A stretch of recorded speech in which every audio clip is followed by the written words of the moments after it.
Check the link. There are three links. There are three different links, man.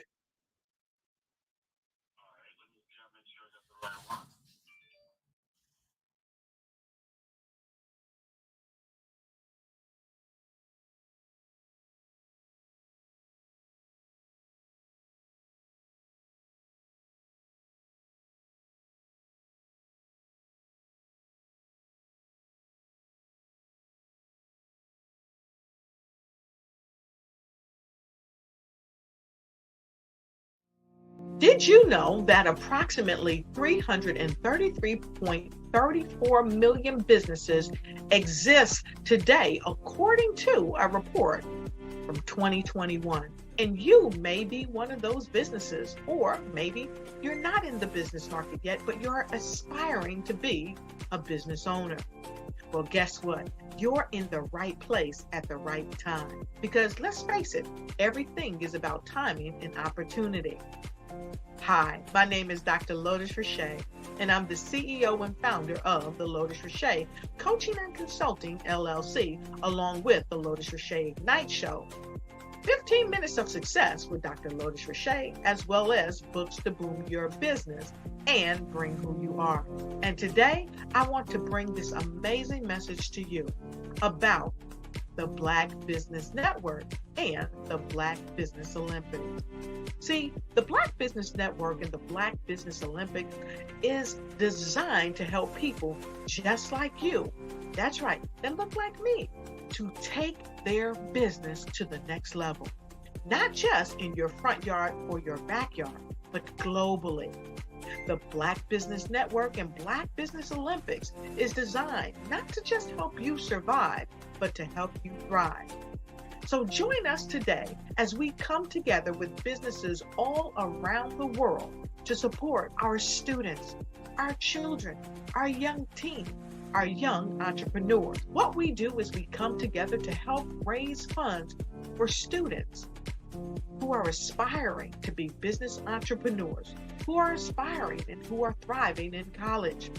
We endow them with a wonderful opportunity to gain scholarship of either a laptop or several thousands of dollars. And we invite you to help be a contributor to this amazing opportunity to help someone that looks just like you. So join us today at our website and let us connect with you and help you ignite and take flight in every area of your life on the Black Business Network and the Black Business Olympics. I'll see you on the other side.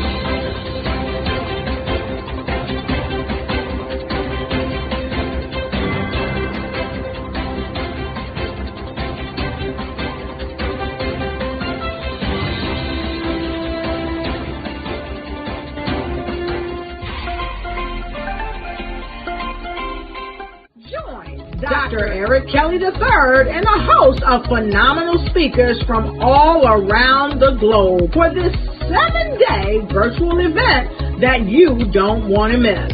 The mission of the Black Business Expo is to raise scholarship money from kids all the way from high school all the way from college. The Black Business Olympics is one of the largest Black business showcases in the world. It is an opportunity for businesses and companies to showcase their businesses globally. We are going to be giving away laptops up to $5,000 away to students. Again, I'm Olivia Appleberry, the founder of 2 Cents Finance and one of the speakers for the expo. I am so excited to see you there. For more info, go to www.blackbusinessexpousa.com or call 919-308-9090 and hope to see you there. I am Black Business. From the moment I wake until the time I sleep. Yes, I am Black Business. I am Black Business. Tell me, are you Black Business? I am Black Business. Do you support Black businesses? Listen, I support Black business because I am Black Business. Black Business Expo, one of the largest business showcases in the history of Black business in the world. The world! Sign up today at www.blackbusinessexpousa.com or call 919-308-9090. I am Black Business. I am Black Business. From the moment I wake until the time I sleep, I am Black Business. I am Black Business. Are you Black Business? I am Black Business. Do you support Black businesses? I support Black business because I am Black business. Black Business Expo, one of the largest business showcases in the history of Black America in North Carolina. Join Dr. Eric Kelly III and a host of phenomenal speakers from all around the globe for this 7-day virtual event that you don't want to miss. The mission of the Black Business Expo is to raise scholarship money from kids all the way from high school, all the way from college. The Black Business Olympics is one of the largest Black business showcases in the world. It is an opportunity for businesses and companies to showcase their businesses globally. We are going to be giving away laptops up to $5,000 away to students. Again, I'm Olivia Appleberry, the founder of 2 Cents Finance and one of the speakers for the expo. I am so excited to see you there. For more info, go to www.blackbusinessexpousa.com or call 919-308-9090 and hope to see you there. I am Black Business. From the moment I wake until the time I sleep. Yes, I am Black Business. I am Black Business. Tell me, are you Black Business? I am Black Business. Do you support Black businesses? Listen, I support Black business because I am Black Business. Black Business Expo, one of the largest business showcases in the history of Black business in the world.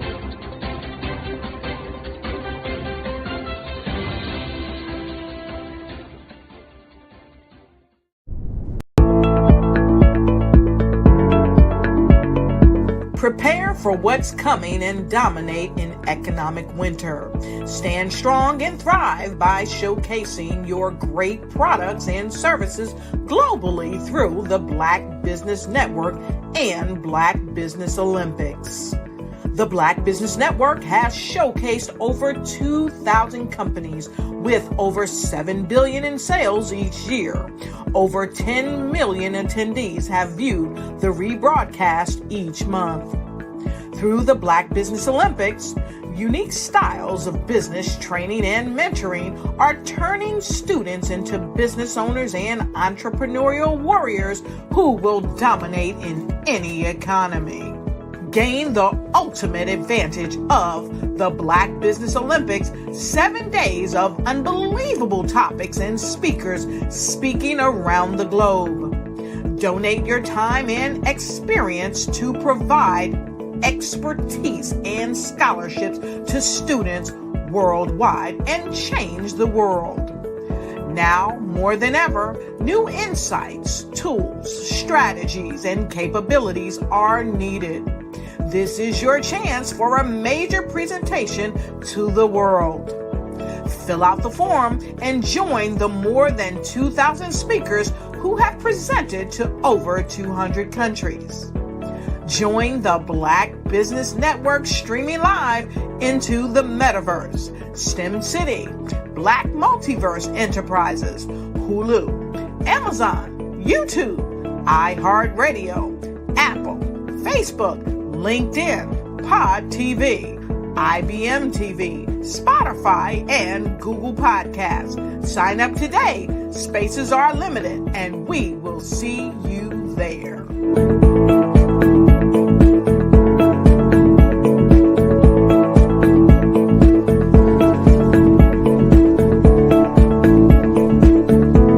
I'd like you to imagine with me, if you will, opening an app where you can collaborate with like-minded individuals from around the world, get inspiration and in-app tools to launch and grow your business, as well as share your knowledge and earn compensation, all in one app.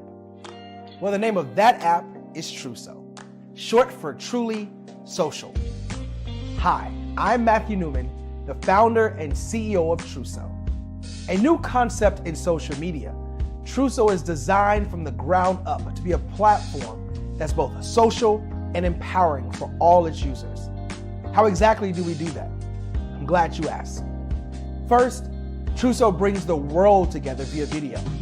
Psychologists assert that video provides a significantly more effective connection than audio only. When you enter a community on Truso, you're face to face. Second, on Truso, you don't have to have 1 million followers to monetize. Our business model allows all hosts and moderators to monetize, no matter the size of your following, by 1, producing fee-based content, and 2, inviting others to join the platform as subscribers. Even more, Truso has an in-app resource library with over 100 free resources, forms, and documents to help you build your brand and grow your business. Third, Truso is inclusive. The deaf and hard of hearing communities make up 360 million people worldwide. Unlike audio-only apps, Truso embraces this community, providing a networking platform that allows them to participate via video and closed captioning. We even have a deaf and hard of hearing foundation in the works as well. Fourth, Truso is both social and safe. We refer to Truso as a virtual extension of the beauty shop, barbershop, and brainchild of the community. A place where there's laughter, along with wisdom, growth-oriented conversation, and genuine connections in a safe space.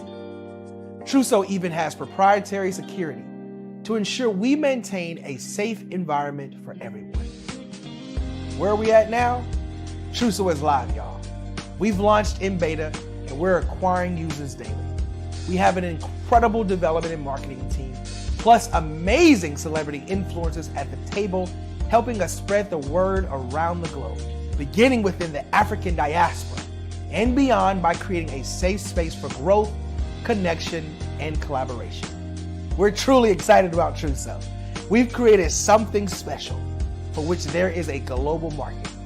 And we invite you to embark on this journey with us as a shareholder. The future for Truso is truly bright.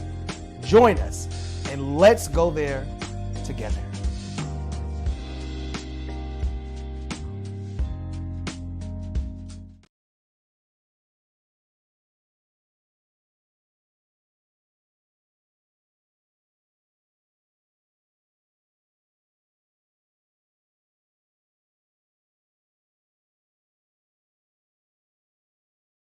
Over the past few years, we've seen the growth of existing and new initiatives focused on financial inclusion, building global networks, and reducing the wealth gap in response to the idea there's not enough seats at the table.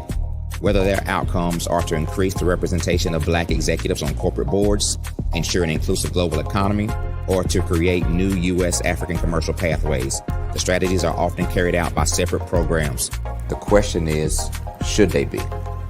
With the continent of Africa being home to more than half of the world's fastest growing economies, the youngest workforce, over 400 companies generating more than $1 billion annually, 700 generating more than $500 million annually that are poised for growth, and being the destination of nearly $5 billion in venture capital in 2021. The diversifying U.S. and Africa commercial engagement by building bridges between African businesses and their U.S. diaspora should begin being seen as mutually beneficial. From helping to reduce Africa's enormous capital gap to catalyzing two-way trade opportunities, the COVID-19 global pandemic hopefully has taught us that global challenges and opportunities are more interconnected than we thought. During the pandemic, African companies like Unicorn Flutterwave, insurance provider Reliance Health, ride-hailing app Yasir, and 54Gene, the continent's first bank of DNA on people of African descent, prove that when African companies have access to networks, capital, and information, they grow big, grow fast, and create solutions that are valuable to the world. This is why Be Direct was created. We are the first U.S.-based but African-centric board preparedness and board search company designed to connect U.S. Black talent and corporations to African businesses. Unique and fundamental to Be Direct's success is our process of helping board candidates adapt their experience and networks to an African context before they're connected to high-growth companies that are looking to locally and globally scale. From our focus groups with African business execs and government leaders, we don't ignore the sentiment that business is easy, but people are hard. Having a pool of board candidates with hard-to-access networks and extensive experience across the business lifecycle, including successfully raising capital, is table stakes for an initiative like this. So yes, we have that. But corporate or entrepreneurial success in the U.S. does not guarantee success in Africa. Developed alongside industry partners on the continent, our training program, Be Direct Prep, is designed to transpose their experience to create cultural comfort, understanding, and the commitment to helping businesses in Africa scale. Our board governance sessions are African, continental, and country-specific, integrated with cultural awareness and dexterity training, masterclasses led by African industry execs, and mentoring and coaching from African continental-based facilitators. But even more unique to Be Direct Prep, we cap off our training program with an immersion trip to help candidates that have not been to Africa before see and feel Africa's complexity and opportunity from African soil. We all know traditional network-based board placement has historically left a lot of us out of ever really being in the paid board pipeline. Our strategy supports the work of many great organizations that are successfully filling seats at U.S. board tables by creating more tables for those that are still left on the sideline. It's time to start seeing the role and value of U.S. Black talent and businesses on the continent of Africa differently. Old perceptions and habits limit economic inclusion. Let's transition Black talent and the African businesses they will support from the periphery of the global economy to its core. Living in a global lockdown, we all know now how fast local and global economies can change, and see the value of having businesses that hire, strengthen local value chains, and even grow globally. Status quo in any form holds back progress. We must democratize U.S.-Africa commercial engagement by socially and economically connecting cultures that have long been disconnected. It's time for Africa's U.S. diaspora to redefine their global value by helping African businesses scale continentally and globally.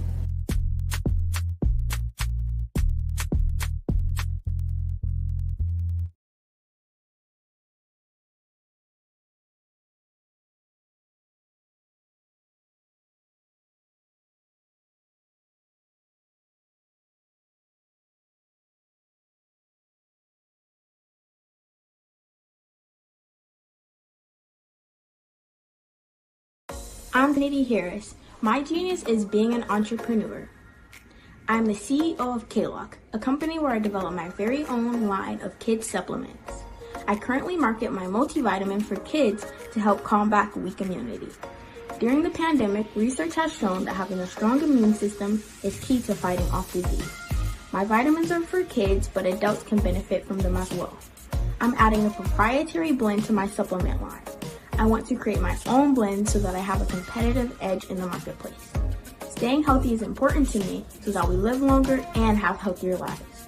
My website is klockproducts.com. That is K-L-O-C-K. Genius is common.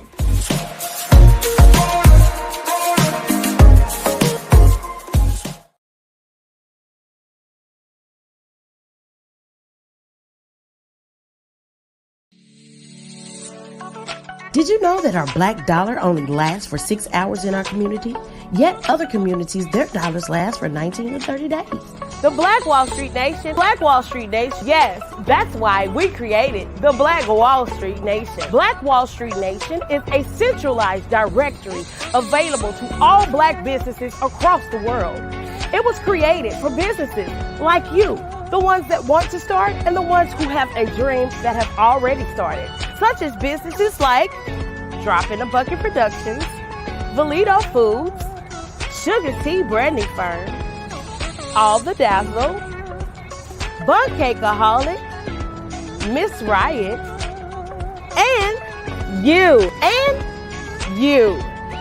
We'll have marketing, seminars, and some funding coming soon just for you. So, we want you to come and join us. www.blackwallstreetnation.com. See you there.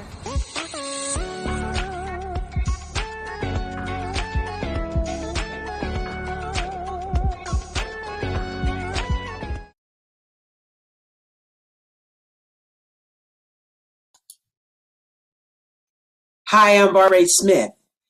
Genius is common. My genius is executive coaching and professional corporate training.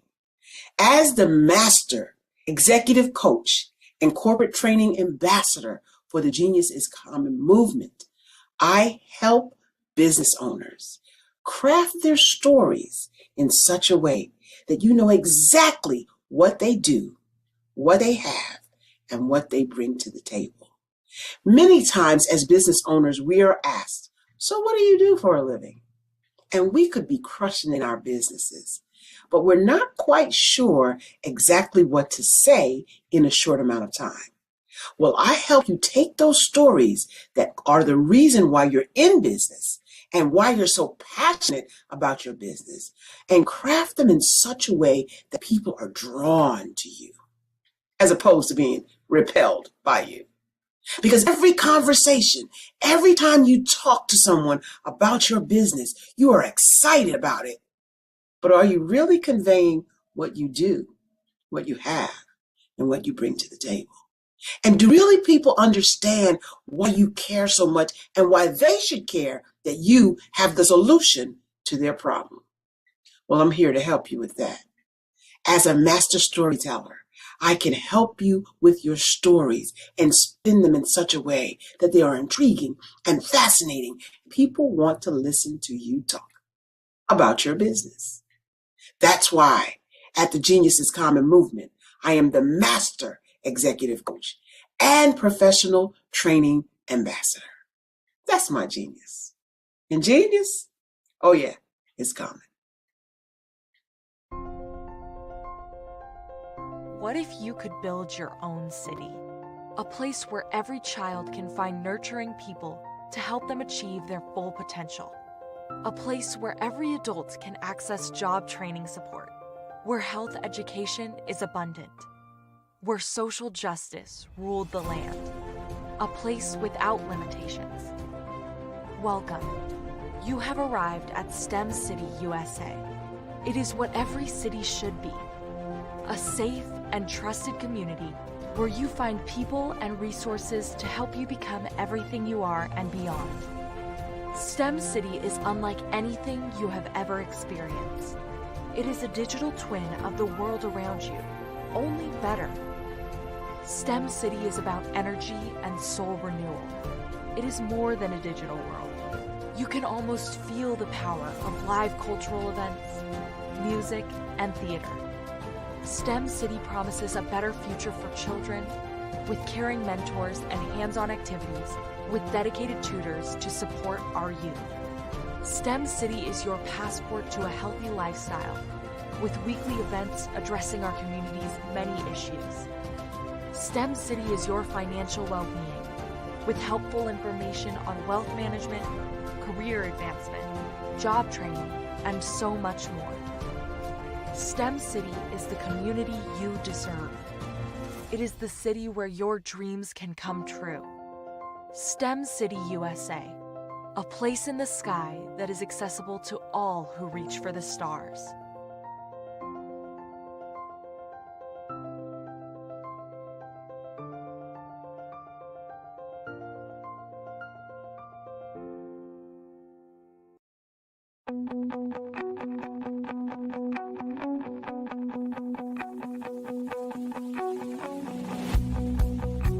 I am Black Business. From the moment I wake until the time I sleep. Yes, I am Black Business. I am Black Business. Tell me, are you Black Business? I am Black Business. Do you support Black businesses? Listen, I support Black business because I am Black Business. Black Business Expo, one of the largest business showcases in the history of Black business in the world. The world! Sign up today at www.blackbusinessexpousa.com or call 919-308-9090. I am Black Business.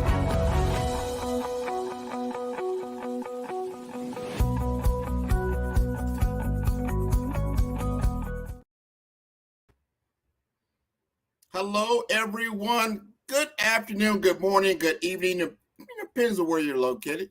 Business owners, entrepreneurs, thought leaders, and corporations, welcome to the Black Business Network.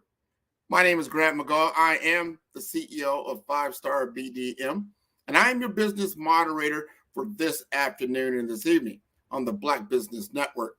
The Black Business Network is a 24-hour business network showcasing Black businesses, business owners, entrepreneurs, and thought leaders worldwide.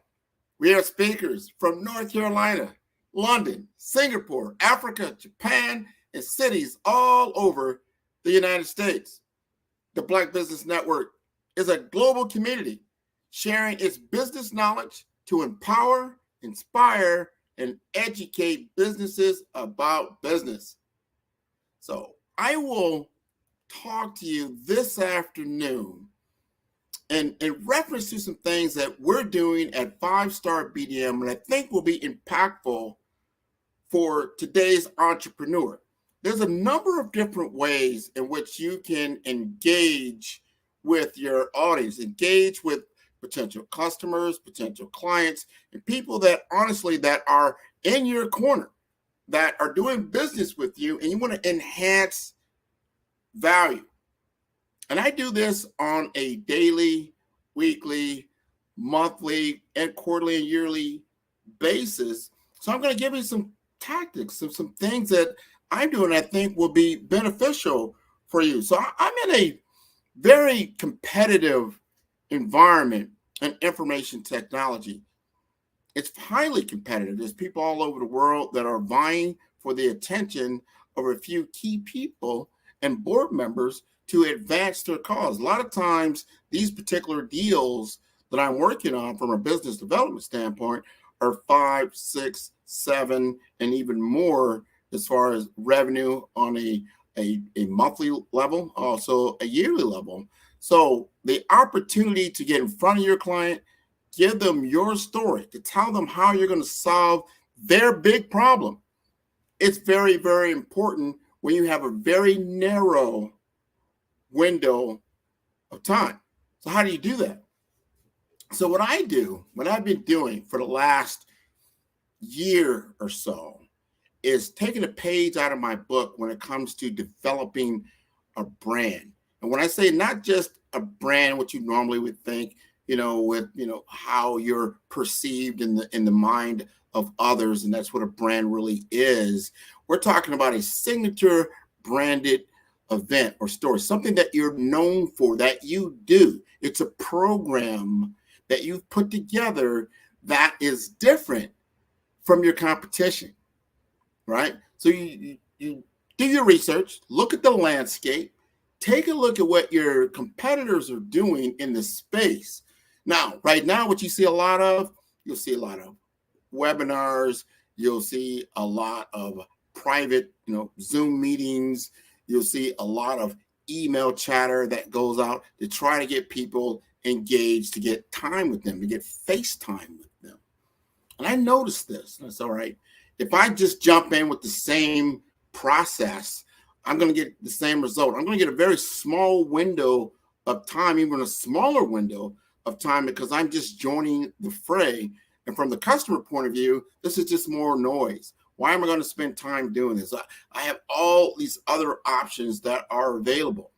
So I need to step back and strategically think how I'm going to engage with my target client. So I sat back with my team and we thought through this. What kind of signature program can we put together that it's going to involve not only ourselves, obviously our client or clients, with the that's plural, but also our partners that are very well known in the space also. How can we collaborate on this and bring forth something that's going to work at a high level and be a gift that keeps on giving over time? So as I thought about it, and I thought back in my history, and I said, you know what? There were some things that we did, especially now after COVID. People are into in-person events again. They're starting to come out and they're starting to get engaged. So the webinar world is starting to step back a little bit. It's starting to become more hybrid. People are starting to go to these in-person events, but then they're more networking events, and they're nice panels. People come out and maybe a keynote, and they do a panel, and everybody will sit and they'll listen. There'll be some networking time. There'll do some card swapping, and then you'll follow up with an email and that type of thing to try to get engagement. And hopefully your target clients will be there. I said, I want to be more strategic than that. I want to put together a signature branded program that's going to engage my client, and not just one, but several, in a private setting with my partners that collaborate with me, and that we can pull together and put together a I would say a solution that helps the client to move forward. And everybody, in the room, they went, you know what, that's great. What are you thinking? What you're thinking? I said, why don't we take them to dinner? He said, dinner? Well, everybody said, no, not just a dinner. We're going to go to a high-end steakhouse, a high-end restaurant, high visibility.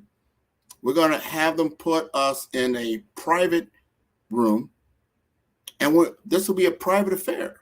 We're only going to have up to 30 people in this room. This is not something that will be publicized, over the internet. We're not doing advertising. We're doing invitations, private invitations. They said, okay, I'm following you. Okay. Let's see what that looks like. Well, how much is that going to cost? I said, well, I'll do the math on it. Let me engage with the restaurant. I came back. I got some numbers. It's going to cost about $5,000. I said, $5,000? That's a lot, Grant. I said, I know. But what if we got our partners to chip in, that they would be part of the program, and they would help to offset these costs, and they would also gain the opportunity to engage with these clients and build business pipeline. And they went, okay, I see where you're going. I see where you're going with this. So I also said, what are we bringing to the table? What are we bringing to the table? I said, well, we're bringing together an incredible, robust pipeline of individuals, a network, an active network of healthcare and information technology professionals in business, entrepreneurs, career professionals, all within my database, all that I'm constantly talking to through my podcasting, through our TV shows, and through our email campaigns. So they're curated. I have a curated audience. I have an in-tuned audience already. You're like, all right. That's what we're bringing to the table. Exactly. So then when I look at my partners are Fortune 500 companies, large companies that are very, very well known in the information technology space. Very well known. They're household names. But they have their local representation right here in my market of South Florida. And then I would invite their reps to work with us to go ahead and put together this program. Would this be beneficial? So as I pitched this idea to them, they went, that is great. And because I was able to share the cost amongst the three parties, everyone could afford to do it. And that was also great, right? So we're all in. Cost is not a barrier, right? We've got great intelligence. We've got a great audience. What else do we need? So I said, when these things work well, what you need is a highlighted keynote speaker. They don't want to sit with you and just do a sales presentation. No one wants to come, it's a nice dinner and everything. That's great. But no one wants to be sold to in that manner. They want to get expert knowledge. They want to be able to talk to a leader in the field. They want to know somebody that's going to share knowledge, that has expertise in what we're all talking about. So I would make sure that the partners we had all were complementary. And the one-on-ones we did was on cybersecurity. It's all right. We're going to do this around cybersecurity. We're going to invite cybersecurity leaders, and we're going to have a keynote speaker that can speak highly of cybersecurity, right? But that keynote speaker is not going to be directly competitive to the people that are in the audience. They went, okay, I see where you're going. So I could bring somebody in from academia, somebody that is not directly competing with the people in the audience, so they can get up-to-date trends and knowledge of what's really going on in that cybersecurity space. When I was able to bring somebody in from the University of Miami to speak at a very, very high level on those trends, they went, wow, you could do that, Grant? Well, I have the network. These are very, very important relationships that you can utilize to bring value to everybody in the room. This is collaborative marketing, not competitive marketing. This is collaborative marketing, bringing everyone together. It's a win-win-win for everyone involved, right? So now I've got my keynote, right? And that is the attraction to the event. Because when you're talking to C-suite executives, they don't have a lot of time, but they will make time for something that is important. And that is what we put together. So now I've got my business partners. Obviously, we've got ourselves, right? And we've got a signature branded program to pull this together. And now we put together our email campaign, our target list. And this is another beautiful thing. As we start to put together our target list, the target list, again, is complementary for all my partners. But then it's not just me promoting the event. It's my other 3 partners that are also promoting the event. They also have relationships. They're also bringing their people into the dinner event. Beautiful thing. Beautiful thing. I don't have relationships with everybody. I don't have the same types of a relationship. We put all these target audience on a list. Everybody can see it. We're all collaborative. So when we engage with certain individuals, we kind of know if somebody's already reached out to them. Oh, you've reached out to so-and-so, they're coming. We reached out to someone else, oh, they can't come. That type of thing, or maybe someone else is coming. And we go through that entire list. We would always use a ratio. If you're going to have like 30 people that you want to invite, we're going to go 3x that. Some people do 4x that, right? So we at least get a nice target list of 100 people.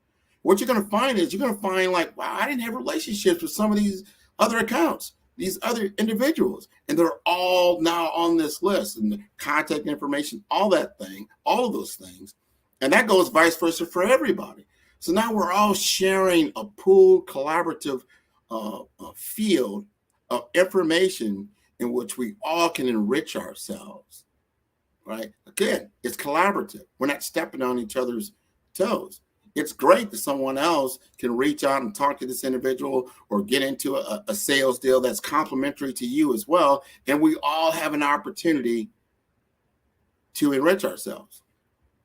And that's awesome. So now we've got this program put together, and we start to run the campaign, and we start, our traditional email, and we use LinkedIn, but LinkedIn as a private event to actually engage, to get people to sign up and get them interested in coming to the event. You have to follow up. You have to put out an RSVP, especially 3 or 4 days out, to make sure if someone's coming or not coming, that now you have space available. And because it's such a well-branded event with star power, a lot of people see that and they want to be a part of it. Another thing that we do as we start to see people that are now tuning in, or they're starting to RSVP and they're starting to accept the invitations, we start to let them know that, hey, so-and-so from this healthcare system is coming, and this healthcare system is coming, and these people are coming, and this, and then all of a sudden, like, wow, I want to be a part of that. And if I can't come because of something, I'm going to make sure somebody on my team comes, because this is great. We have the community. I'm going to be in this private room talking about very important ideas. I don't want to be missed out. And as we looked across the county, we had every single system accounted for on our target list. This is fantastic. So the other thing that we do, not only have the keynote speaker, they're going to talk for like 20 or 30 minutes. And then we're going to have a break. And we're going to actually engage, in the meal. We're going to have a conversation, right? And then we're going to then go to a panel discussion. This is another great leveraging tool that I use. It's like, all right, from your signature organization, we want someone that can speak on a high level of subject matter expert that represents your company on the panel, and so forth and so forth. Now we've got 3 or 4 people on the panel that are subject matter experts talking about, giving comment about what the keynote talked about, how to apply these things into the systems that were in the room, right? And then we also had each table that was there engaged. I would give them each one a series of questions that they can ask the panel. And I was moderated, of course. I'm going to moderate, the event very high level to keep everybody moving. And I would ask each table, okay, table number 2, what question would you like to ask our esteemed panel? What is most important for you, for your organization? And they would ask the question. See what I'm doing? They're telling us now what's top of mind for them, right? So now you're gathering very important information, very important things you cannot discern anywhere else. You're getting good information, good knowledge, and you're applying your knowledge and wisdom on the stage, and you're engaging everybody. And not only are we engaging with the panel, they're also engaging amongst themselves. A lot of times they're not talking amongst themselves. They're talking amongst themselves. They're starting to get information. Questions are coming up. Or how do you handle this, or that? And that's being vetted, right? And we're having great conversation. We have great intelligence. So this is a signature branded program. And that goes on for about, 2-3 hours or so. And then we did that first one. And we sat back, we looked, that was pretty successful. We did that last year. Why don't we do this every quarter? Let's make this a signature branded program. We want to become known for this in the industry. We want to be known for this in the community. So we was like, okay, let's try it again. But we're not going to do it on the same subject. We're going to do a different subject. We're not going to use the same partners. We're going to have different partners. And we're going to talk to different individuals. So we did it again.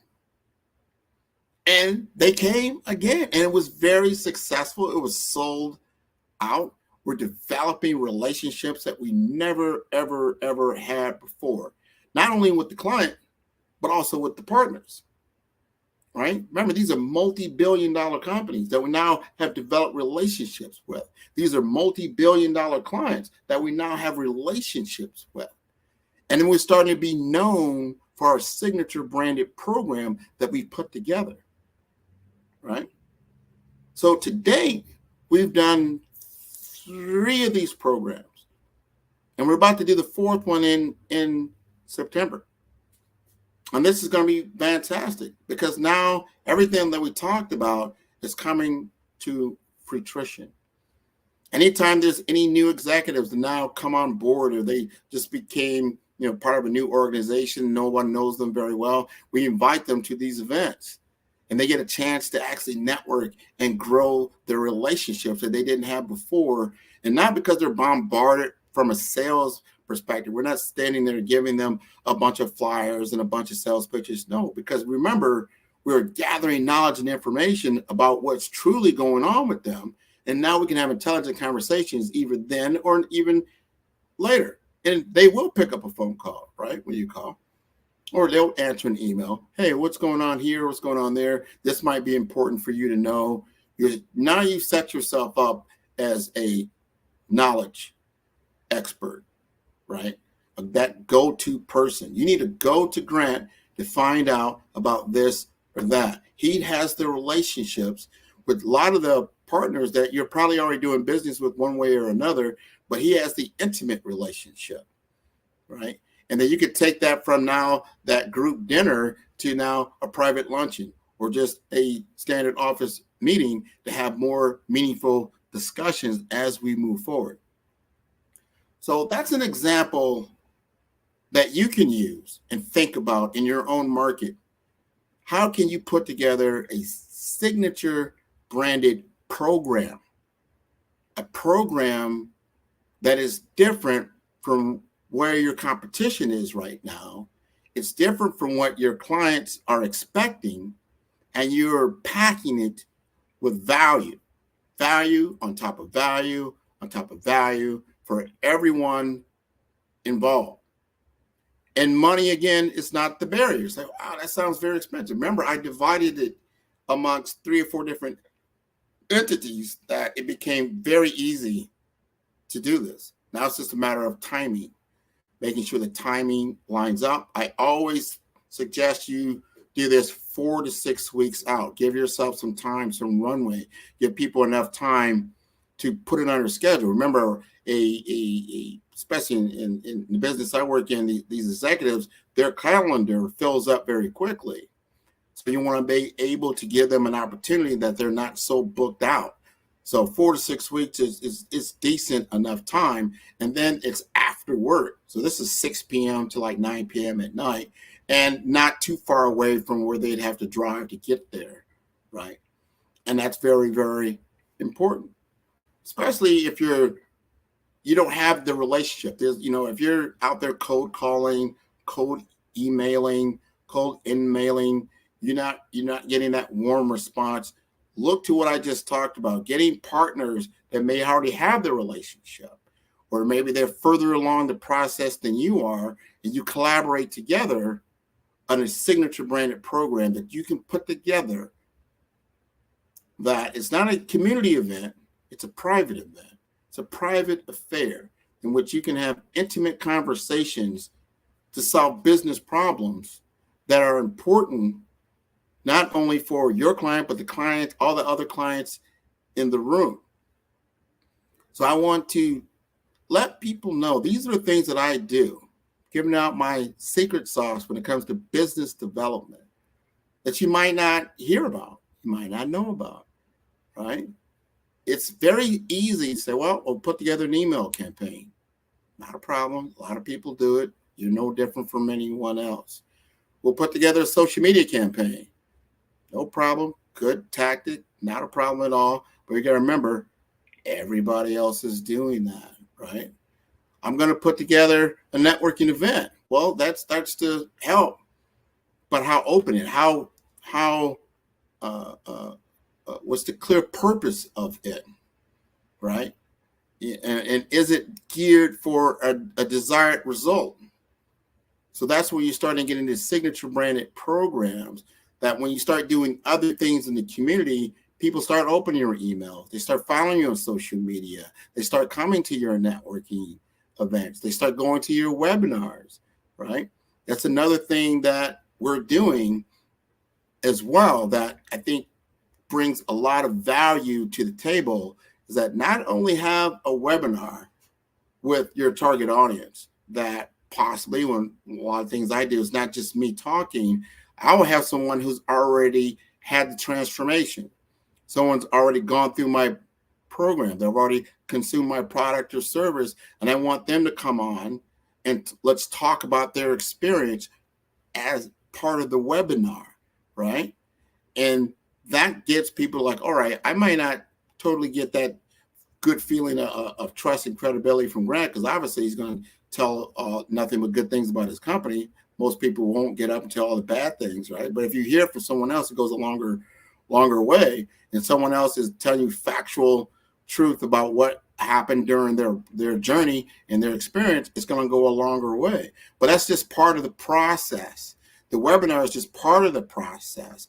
Your next step after you've done your webinar is to then have a workshop. Bring them together. Let's roll up our sleeves.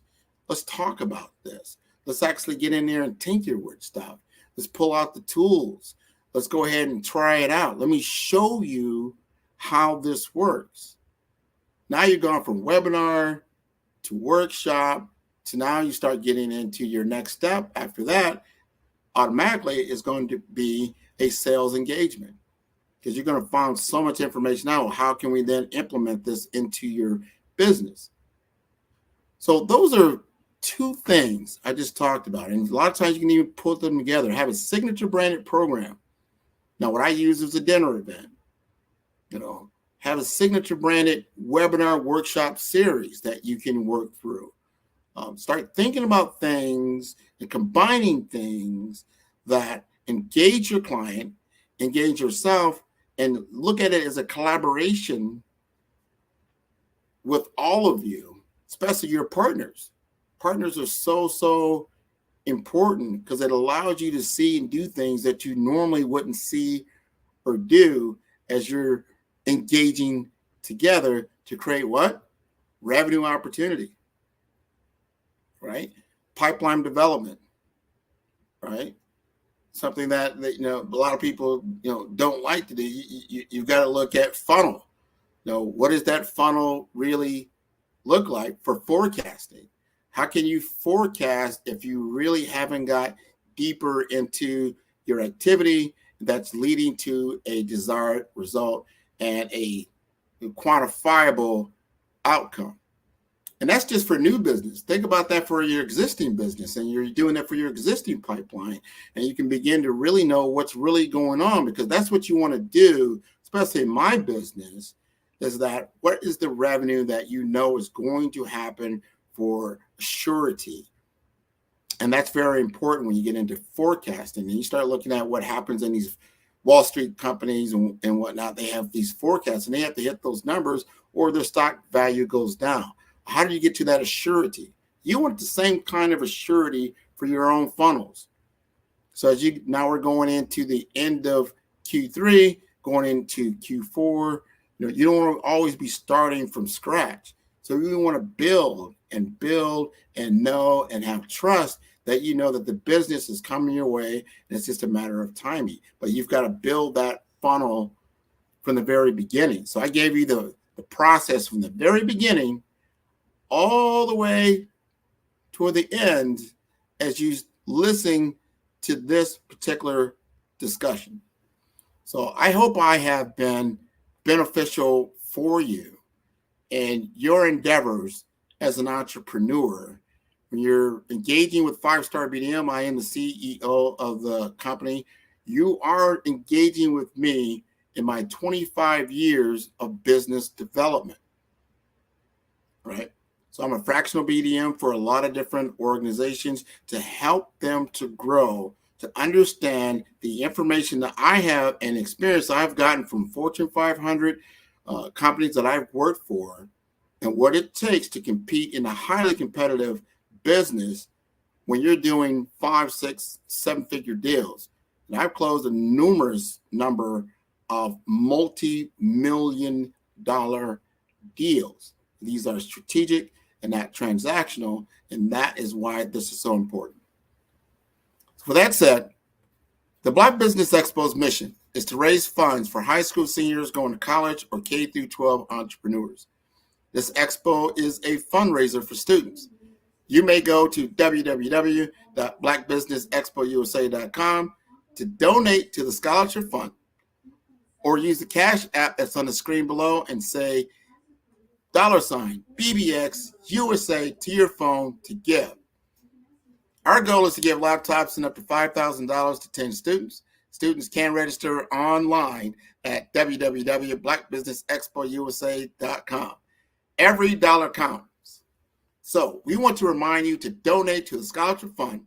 We want to thank our Black Business Expo USA sponsors for August 2023. NC100, Moody Capital Partners, Suede Soul, Lotus Rocher Coaching and Training, Carolina, Virginia Minority Supplier Development Council, Staff Management, BHS and Associates, Margie McLean Foundation, Genius is Common, Earth Essentials, Milani Shani Global, Executive Women's Success Institute, The Quality Coaching Company, Superwoman Business Services, Creative Force Studios, Lee Entertainment, Artistic App Design, Black Business Expo USA.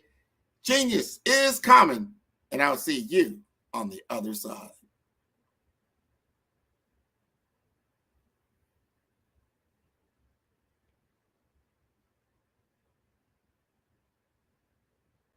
Hey guys, my name is Caden. I'm the CEO of Caden Teaches, and my genius is teaching kids about financial literacy.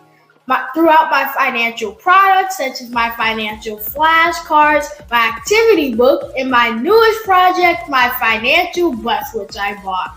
And on the bus, it has a mock bank where kids will learn how to deposit and withdraw money, a mock grocery store where kids will be able to learn how to have a family budget, and a mock stock exchange where kids will even be able to learn how to invest in stocks. Now, I decided to start teaching kids about financial literacy because I find that most kids graduate high school without even knowing the basics about financial literacy. And I feel if I were to teach kids about financial literacy, that I would be able to help kids tap into their genius. And I actually learned about financial literacy to my dad because I would go to business meetings with him, and I would always see that they were talking about financial literacy. And at that point, I didn't understand what financial literacy was. So I took it upon myself to learn about financial literacy and teach it to kids in a way that they can understand. But I want you guys to help me help kids tap into their genius by going to my website, cadenteaches.com, and you can sew into me in my financial bus by going to my GoFundMe link. And remember, if Caden can, you can too, because genius is common.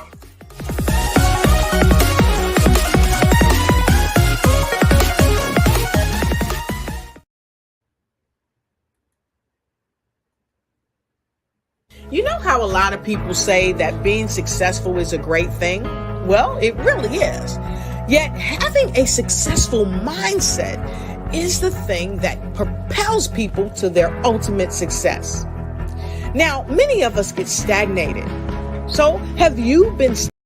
I'm Kennedy Harris. My genius is being an entrepreneur. I'm the CEO of K-Lock, a company where I develop my very own line of kids supplements. I currently market my multivitamin for kids to help combat weak immunity. During the pandemic, research has shown that having a strong immune system is key to fighting off disease. My vitamins are for kids, but adults can benefit from them as well. I'm adding a proprietary blend to my supplement line. I want to create my own blend so that I have a competitive edge in the marketplace. Staying healthy is important to me so that we live longer and have healthier lives. My website is klockproducts.com. That is K-L-O-C-K.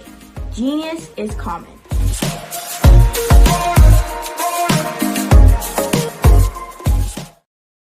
I was born. Did you know that our black dollar only lasts for 6 hours in our community? Yet other communities, their dollars last for 19 to 30 days. The Black Wall Street Nation. Black Wall Street Nation. Yes, that's why we created the Black Wall Street Nation. Black Wall Street Nation is a centralized directory available to all black businesses across the world. It was created for businesses like you, the ones that want to start and the ones who have a dream that have already started, such as businesses like Drop in a Bucket Productions, Valito Foods, Sugar Tea Branding Firm, All the Dazzle, Bun Cakeaholic, Miss Riot, and you. We'll have marketing, seminars, and some funding coming soon just for you. So, we want you to come and join us. www.blackwallstreetnation.com. See you there.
Dr. Eric Kelly III and a host of phenomenal speakers from all around the globe for this 7-day virtual event that you don't want to miss.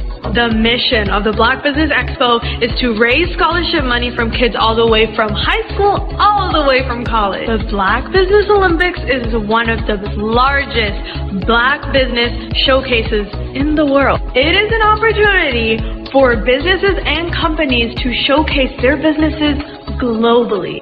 We are going to be giving away laptops up to $5,000 away to students. Again, I'm Olivia Appleberry, the founder of 2 Cents Finance and one of the speakers for the expo. I am so excited to see you there. For more info, go to www.blackbusinessexpousa.com or call 919-308-9090 and hope to see you there. I am Black Business. From the moment I wake until the time I sleep. Yes, I am Black Business. I am Black Business. Tell me, are you Black Business? I am Black Business. Do you support Black businesses? Listen, I support Black business because I am Black Business. Black Business Expo, one of the largest business showcases in the history of Black business in the world. The world! Sign up today at www.blackbusinessexpousa.com or call 919-308-9090. I am Black Business. I am Black Business. From the moment I wake until the time I sleep, I am Black Business. I am Black Business. Are you Black Business? I am Black Business. Do you support Black businesses? I support Black business because I am Black Business. Black Business Expo, one of the largest business showcases in the history of Black America in North Carolina. Join Dr. Eric Kelly III and a host of phenomenal speakers from all around the globe for this 7-day virtual event that you don't want to miss. The mission of the Black Business Expo is to raise scholarship money from kids all the way from high school, all the way from college. The Black Business Olympics is one of the largest Black business showcases in the world. It is an opportunity for businesses and companies to showcase their businesses globally. We are going to be giving away laptops up to $5,000 away to students. Again, I'm Olivia Appleberry, the founder of 2 Cents Finance and one of the speakers for the expo. I am so excited to see you there. For more info, go to www.blackbusinessexpousa.com or call 919-308-9090 and hope to see you there. I am Black Business. From the moment I wake until the time I sleep. Yes, I am Black Business. I am Black Business. Tell me, are you Black Business? I am Black Business. Do you support Black businesses? Listen, I support Black business because I am Black Business. Black Business. I'd like you to imagine with me, if you will, opening an app where you can collaborate with like-minded individuals from around the world, get inspiration and in-app tools to launch and grow your business, as well as share your knowledge and earn compensation, all in one app. Well, the name of that app is Truso, short for Truly Social. Hi, I'm Matthew Newman, the founder and CEO of Truso. A new concept in social media, Truso is designed from the ground up to be a platform that's both social and empowering for all its users. How exactly do we do that? I'm glad you asked. First, Trousseau brings the world together via video. Psychologists assert that video provides a significantly more effective connection than audio only. When you enter a community on Trousseau, you're face to face. Second, on Trousseau, you don't have to have 1 million followers to monetize. Our business model allows all hosts and moderators to monetize, no matter the size of your following, by 1, producing fee-based content, and 2, inviting others to join the platform as subscribers. Even more, Trousseau has an in-app resource library with over 100 free resources, forms, and documents to help you build your brand and grow your business. Third, Trousseau is inclusive. The deaf and hard of hearing communities make up 360 million people worldwide. Unlike audio-only apps, Trousseau embraces this community, providing a networking platform that allows them to participate via video and closed captioning. We even have a deaf and hard of hearing foundation in the works as well. Fourth, Trousseau is both social and safe. We refer to Trousseau as a virtual extension of the beauty shop, barbershop, and brainchild of the community. A place where there's laughter, along with wisdom, growth-oriented conversation, and genuine connections in a safe space. Trousseau even has proprietary security to ensure we maintain a safe environment for everyone. Where are we at now? Trousseau is live, y'all. We've launched in beta and we're acquiring users daily. We have an incredible development and marketing team, plus amazing celebrity influencers at the table, helping us spread the word around the globe, beginning within the African diaspora and beyond by creating a safe space for growth, connection, and collaboration. We're truly excited about Trousseau. We've created something special for which there is a global market. And we invite you to embark on this journey with us as a shareholder. The future for Trousseau is truly bright. Join us and let's go there together. Did you know women represent just 3% of Fortune 500 CEOs and less than 15% of corporate executives at top companies worldwide? Have you wondered what the secrets are to getting into the top ranks, whether in the private or public sector? Do you want to figure out how to stop being held back in your career or passed over for promotion? Then you're in the right place. Hi, I'm Dr. Madeline Ann Lewis, President and CEO of the Executive Women's Success Institute. I have decades of experience in the military, the federal government, and corporate America, and my mission is to help women succeed and tap into their full potential. I want to reach 1 million plus women around the world to become the leaders they are meant to be.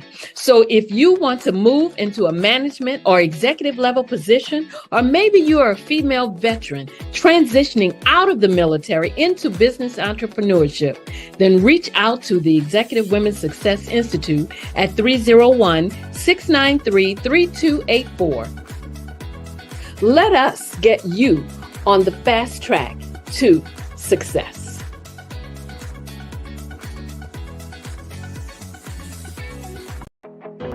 I am Black Business. From the moment I wake until the time I sleep, I am Black Business. I am Black Business. Are you Black Business? I am Black Business. Do you support Black businesses? I support Black Business because I am Black Business. Black Business Expo, one of the largest business showcases in the history of Black business in the world. Sign up today at www.blackbusinessexpousa.com or call 919-308-9090. I am Black Business. Follow the Brand TV broadcast host, Grant McGaw, as he visits with top executives and entrepreneurs to find out their secrets of success with their personal brand. Follow the Brand TV broadcast host as he focuses on brand development to build better relationships, bring value to your business, relationships, and career. You will enjoy listening to each episode that is tailored to speak to you directly. If you're looking for this type of clarity in terms of building your brand, you have tuned into the right station. Each episode will help you to shape a conversation in the 5-star BDM network of 20,000 professionals and become a springboard for your corporate engagement and business opportunities. Each guest will frame their story in the areas of personal branding, business development, career development, financial empowerment, and technology innovation. Grant McGaugh explains why he is the CEO and owner of his own professional career. Grant is an accomplished business leader and entrepreneur who wants to give back to individuals to grow their personal brand strategy.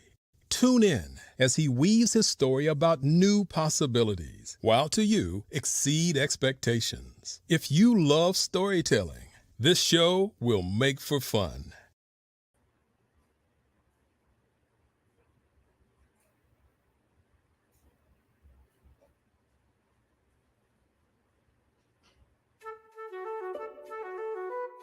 This is Dr. Arnold T. Petsworth. He's the owner of Petsworth Vet World, a veterinary clinic in Hopton, Connecticut. His patients include dog, cat, frog, fish, Goldie, dog, and this alpaca. Due to doctor-patient confidentiality, we can't tell you their names. Business at Vet World was steady, and then quarantine hit. Neighbors brought new four-legged friends into their homes. Bunnies. Bunnies everywhere. Dr. Petsworth welcomed these new patients with open arms. The only problem? There were more appointments than he could manage. That's when Dr. Petsworth turned to his American Express business card, which offers spending potential that's built for his changing business needs. He decided to hire a new assistant, Julio, and with spending power built for business purchases, he used his card to furnish a new exam room. Together, Dr. Petsworth, Julio, and American Express Business made sure all the pets of Hopton got the love and care they deserve. And everyone was happy. Get the card built for business by American Express.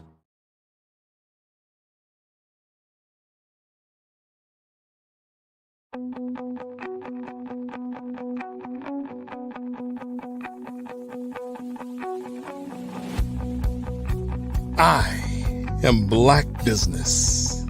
From the moment I wake until the time I sleep. Yes, I am Black Business. I am Black Business. Tell me, are you Black Business? I am Black Business. Do you support Black businesses? Listen, I support Black business because I am Black Business. Black Business Expo, one of the largest business showcases in the history of Black business in the world. The world! Sign up today at www.blackbusinessexpousa.com or call 919-308-9090. I am Black Business.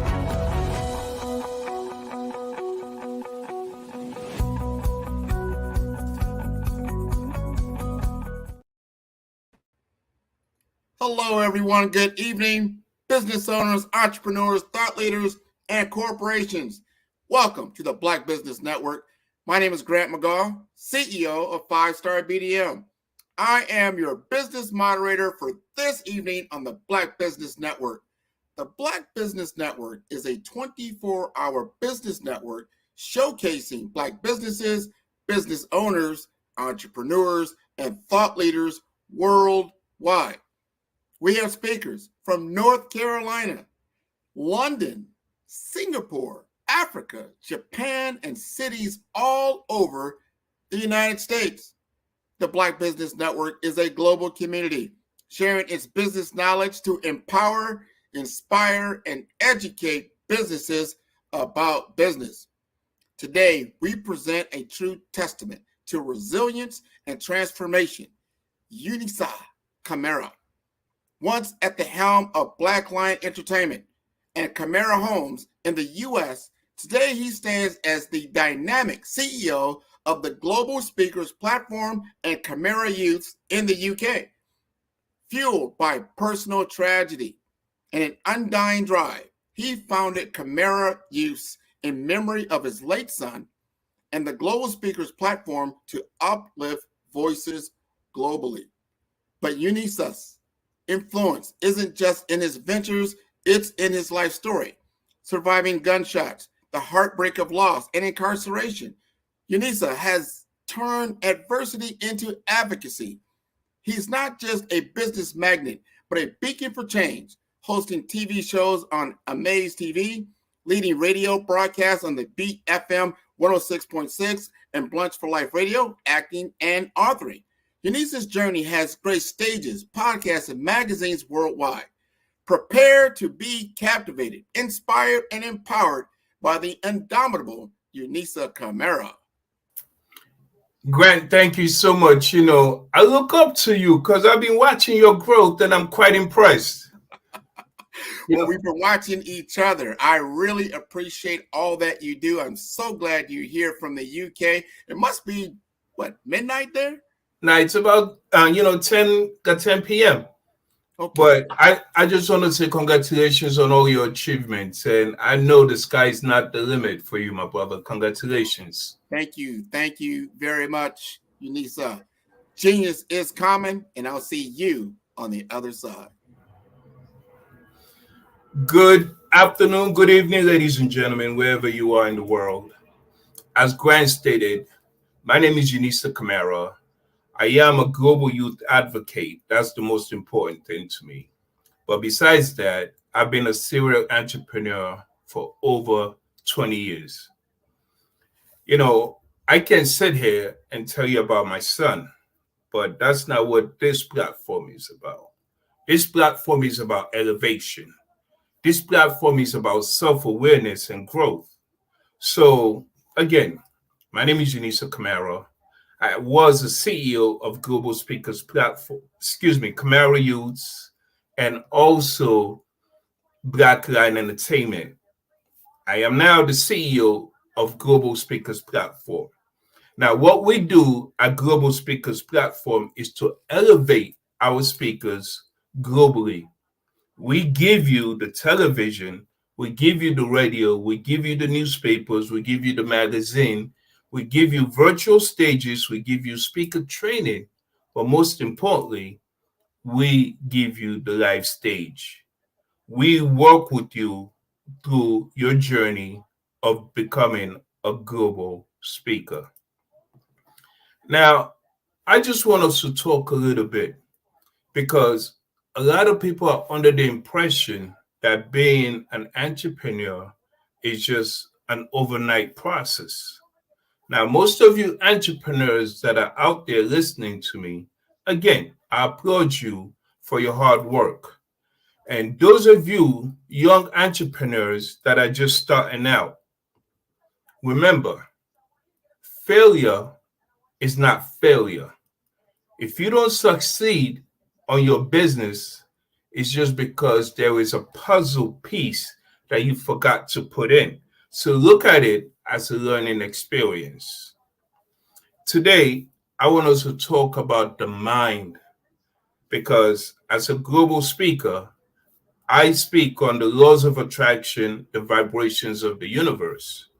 I also expand on the individual themselves, understanding the mind, the functionalities of the mind.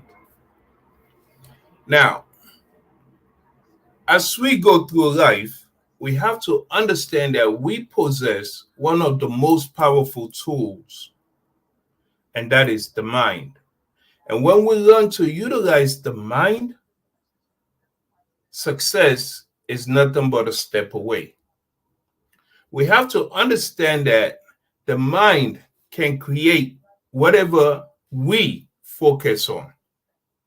There's nothing that we cannot achieve when we put resilience and persistence into play and understanding what it is that we're trying to achieve. And as I indicated in the beginning, ladies and gentlemen, it's not an easy road, but you can achieve it. If it was easy, everybody will be an entrepreneur. If it was easy being rich, everybody will be rich. But whatever we work hard for, we cherish, we appreciate, we acknowledge. Now, as we're going through this journey of entrepreneurship, we have to understand the thought process of it. Everything starts with the thought process. Once you start thinking about it, you create an emotion from that thought process. And with that thought process, you create an action. Let me say that again. You just don't act. Nobody just acts. There has to be a reason to your action. There has to be an emotion that is involved. So let me just say, you are getting evicted and you have a child. Is that a need or want? You need to put something into play to keep your child in a safe environment, to keep your child under a roof, to provide food for your child. So that's a need. It's no longer a want. So when you have that need, you put it into play. And your mind, ladies and gentlemen, is your central processing unit. Whatever you think, you can achieve. And once you start utilizing the mind, you have the left brain and the right brain, which gives you pictures, and the other one gives you the thought process. So imagine if you can use the left brain and the right brain, where you can visualize and you can think it and put that together in a constructive way, in a way of progression. There's nothing that one cannot achieve. And I will keep saying that till the end of this segment. There's nothing that you cannot achieve. Will you face trials and tribulations? Without a doubt. But when you put persistence into place, you can achieve it. Now, along this journey, you will understand who you are. But before you start this journey, you will have naysayers. You will have people that will try to tell you, you cannot do this, you cannot do that. That is impossible. Oh, we tried that before. Because somebody tried something and did not achieve it does not mean you cannot achieve. Each and every one of us have our own journeys. You're on your own journey. I'm on my own journey. But we come together to elevate each other. We come together to support each other towards growth. Now, because I'm supporting you does not mean I am deviating from my own journey. Because you are supporting me does not mean you're deviating from your own journey. It just means that we're supporting each other towards growth. And when we're supporting each other, that's called progression. Now, as you're going through this journey, ladies and gentlemen, you will start understanding what is the difference between your needs and your wants. And I stated before, you have to understand your need. Because if you say, I need to eat, that is hunger. And when you say, I want to eat, that's just to say, well, I have food in my stomach, but you know what? I just require something extra.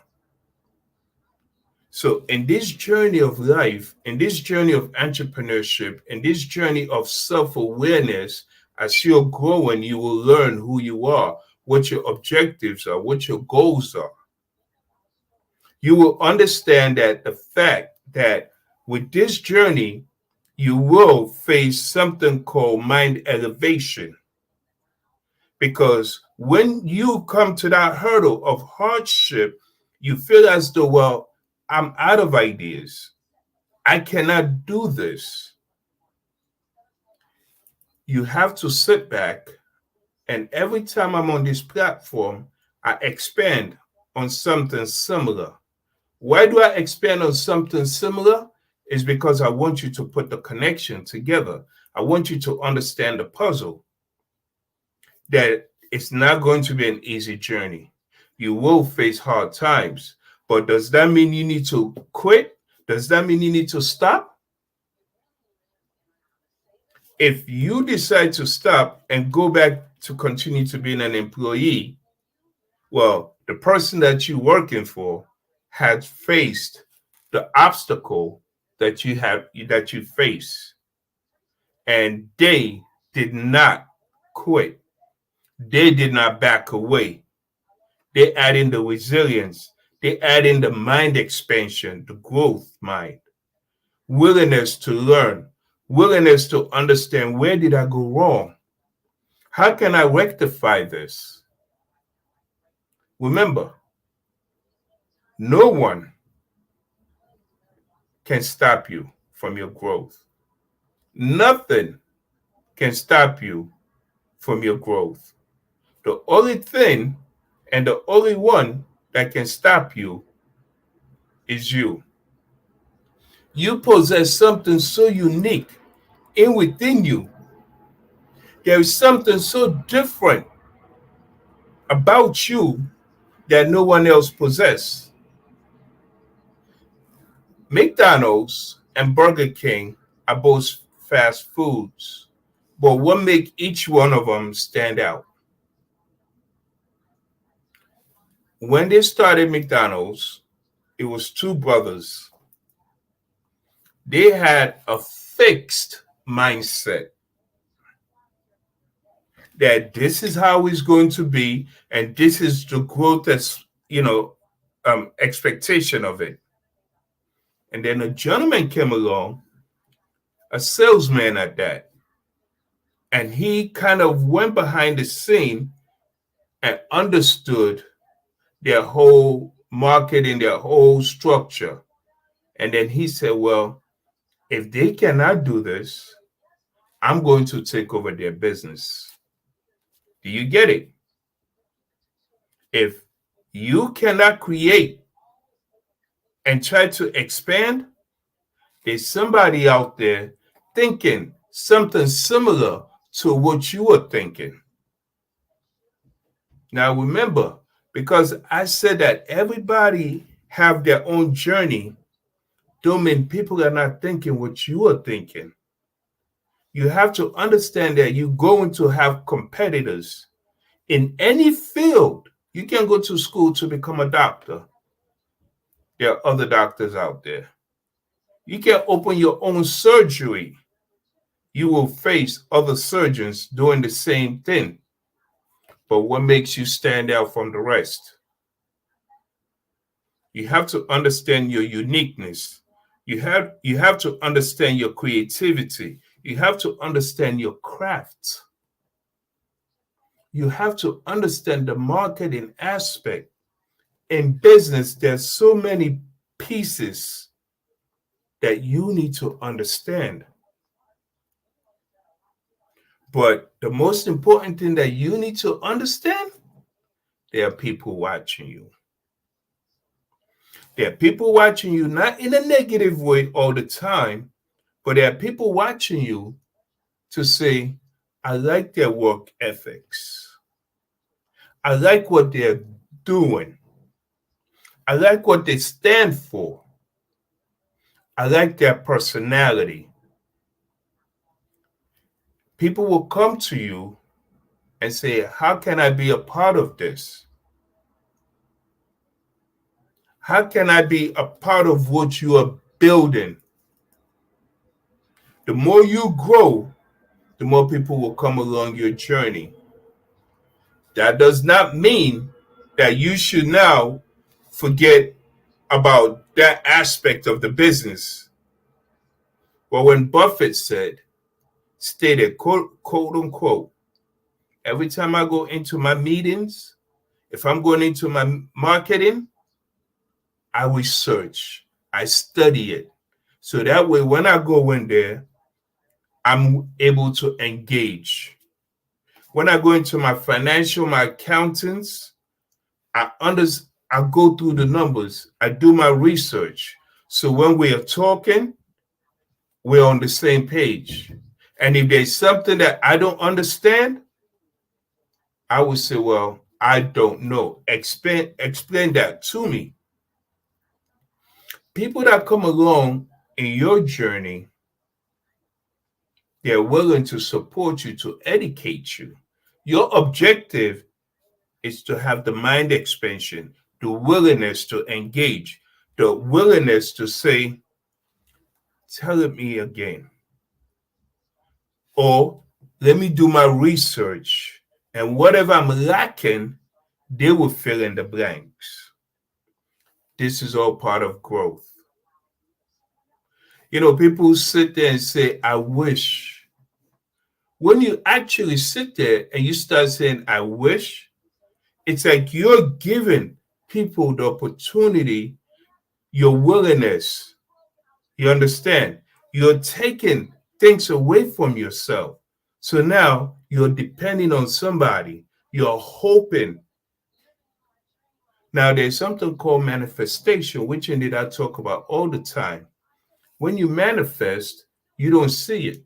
It's like wishing. But when you manifest it, it's a belief.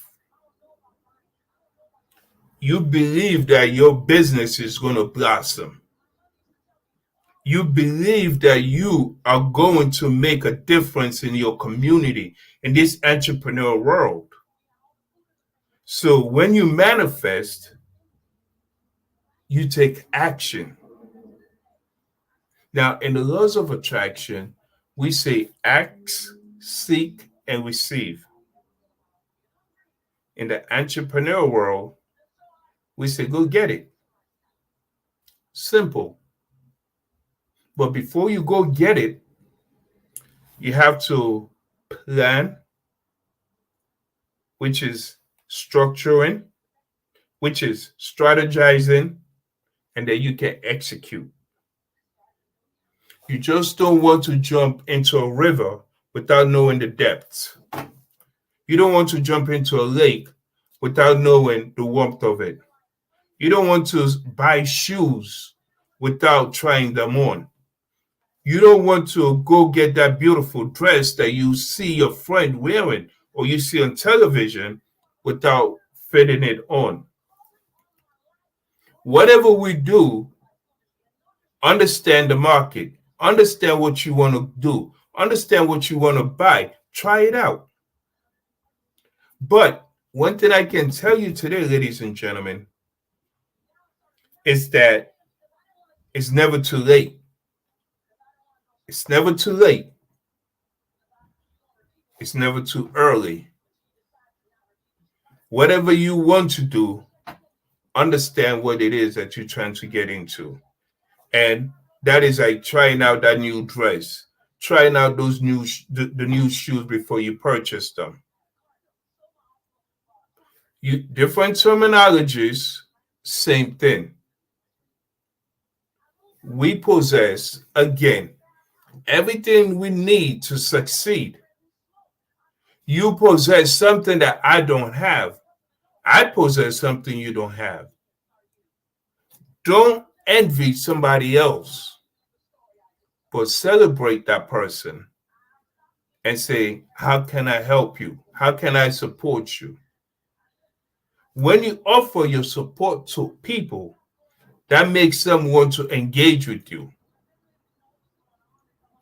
Don't say, well, I can do it on my own. Yes, I built my first business by myself. I built the lucrative business, which was Black Line Entertainment. I built Black Line Entertainment from a $1 bet. And that is my pride and joy. When I get on many stages, I talk about it. I was made a $1 bet. You cannot build a business from a $1 bet, from not putting in no money. I went to work. I utilize what I have. I studied the community. I studied my surrounding. And then I tried it out. And then I see the prosperity. I see the potential. I see it coming. I built my business, which became so lucrative. Wu-Tang and I were doing shows together. Now remember, I started off with nothing, a penny, zero, $1 bet made me so much money. If you understand what it is that you're trying to build, if you understand your community, your environment, your niche, your people, what it is that they need, how can I support them? Take yourself out the equation. Don't say, how can I make money?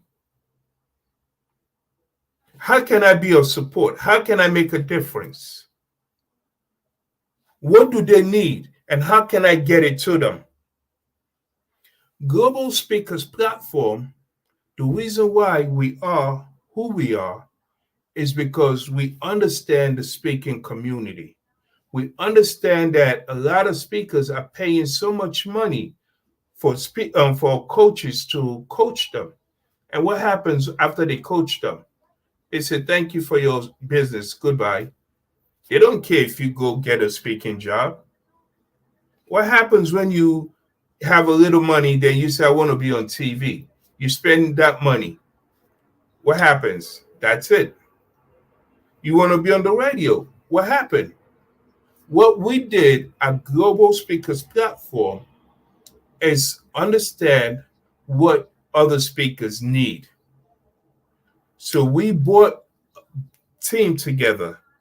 We reached out to other businesses and we said, let's work together and let's make an impact in this arena. So now, under one umbrella, we have the televisions, we have the radios, we have the newspapers, we have the magazines, we have the virtual stages, and we have the live stage, all under one umbrella. Now, when we were structuring Global Speakers Platform, it was not just about me. It's how can I support? How can I make a difference? And because the way we think, we say, well, you know what? We need some film production companies. So we started engaging, and now we're working with film production companies. Now, what else would we need? Because we have the newspapers, we have the magazines, we have the radios, we have the virtual stages, we have the live stages, we have the film production companies. What else would we need? We need a distribution film company. Well, we went to Netflix. Netflix turned us down. So we started partnering up with a film distribution company. Do you get what I mean? So when you think, how can I support? How can I make a difference? How can I strategize this? How can I build something that other people can make money, other people can benefit from? It will come together. And I stated in the beginning of my talk, it's not going to be an easy journey. It's not going to be an easy road.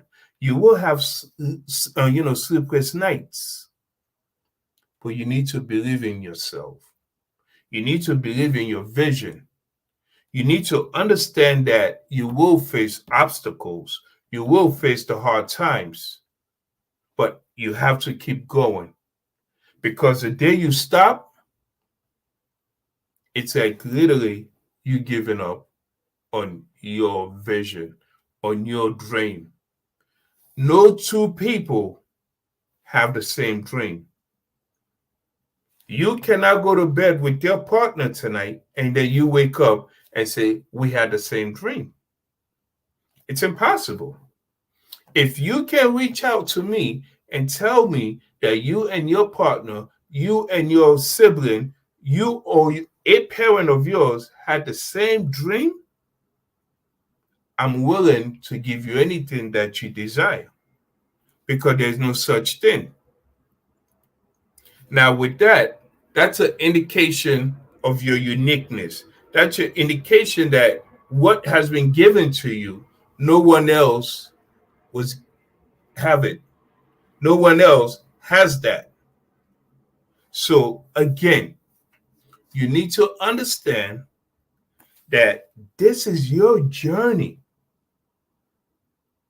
This is your journey. No one else can walk your journey but you. I did a TV show a couple of years ago, and I stood in front of the TV and I said, knock, knock. My name is Opportunity, and I'm knocking. But the thing about opportunity is that we don't knock too loud. The thing about opportunity is that you have to be vigilant. You have to be aware. You have to be alert. You have to be observant. Because when opportunity comes, you have to take advantage of that opportunity. And the only way you can take advantage of that opportunity is to understand your need. You will face so many opportunities. You will see so many opportunities coming. But you have to pick the right one for you. When I was at the parliament, this was a few months back. As we were exiting, an MP came to me and said, Mr. Camaro, can I speak with you for a minute? I said, okay. Well, how may I support you? How can I help you? He said, we would love for you to be a speaker at our next event. Now remember, I'm at a parliament. What is it that I can speak about on politics? Now, let me tell you a little about me. In America, I've been shot. Not once, I've been shot twice. My girlfriend was shot in the head and she died in my arms. I was incarcerated. I've been stabbed. So how can someone that so many people say he's going to die on the streets, he's going to end up in jail? Now remember, that person they spoke ill of became an entrepreneur that many of them started working for. Work with me on my journey. All those people that was saying negative things about me started working for me. Now I transitioned from America to the UK. And now I'm at the parliament. How awesome is that? From being chased by the police, the mayor of New York, Giuliani, shut Staten Island down looking for me. Me. The federal government wanted me. How many cases did I have? And I transitioned from all that to being a speaker in a parliament in the UK, a whole different country. How's that possible? My journey as an entrepreneur in the UK came through manifestation. I know what I wanted. I know what I needed. I needed to be on radio. I knew I wanted to be on radio. I did not want to be on radio. I needed my voice to be heard. So I envisioned me being on the radio. I envisioned my radio show. Somebody that I spoke to told me, it's impossible, Unisa. It's impossible. Don't waste your time. I'm the type of person, if you want to see me excel, tell me I cannot do it. Just tell me it's impossible. Because to me, impossible means I am possible. I am the impossibility. I make it possible.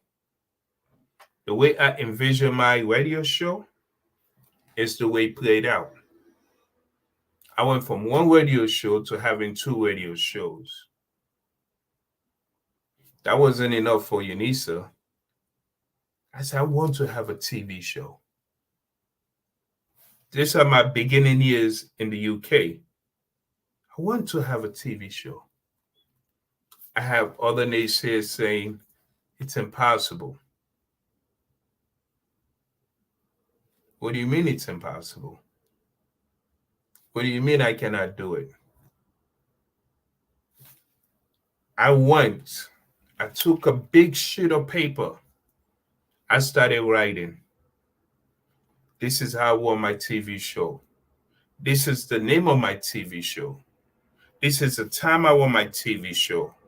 This is the days I want my TV show to be on. I didn't get one TV show. I got two TV shows. I decided that I wanted to be in the movies. I know. You're thinking this guy is really stretching it. That's what we do as entrepreneurs. We keep stretching because we know we can do it. You have to believe in yourself. When others don't believe in you, you have uno. You. Next thing you know, I was in a movie. Do you understand what I'm saying? So, me being who I am, remember, a young kid selling drugs in Staten Island, Park Hill, New York, being shot, being stabbed, being incarcerated, having the police chasing him, and then the federal government saying you did interstate with over, I'm not going to call the amount of money, but it's a federal crime. Then one federal charge, the second federal charge came in. And all of a sudden, I beat my cases. Whenever I'm doing something, I do it alone. So no one can ever say you need to turn witness on me. No. When I'm building my businesses, I structure my businesses alone. And now I have a partner, Show Manette. We structure businesses, and we execute them. Because we're at a point where I know what I want. I know how to structure a business. I know when to execute. She knows what she wants. She knows how to structure business. She knows how to execute. So as you're building, as I indicated before, you will have people that will engage with you. There's nothing that you cannot do. So for me to sit here, ladies and gentlemen, and for me to tell you that we now have the newspapers, the magazines, the virtual stages, the live stages, the televisions, the film production companies, the distribution film companies. It was work.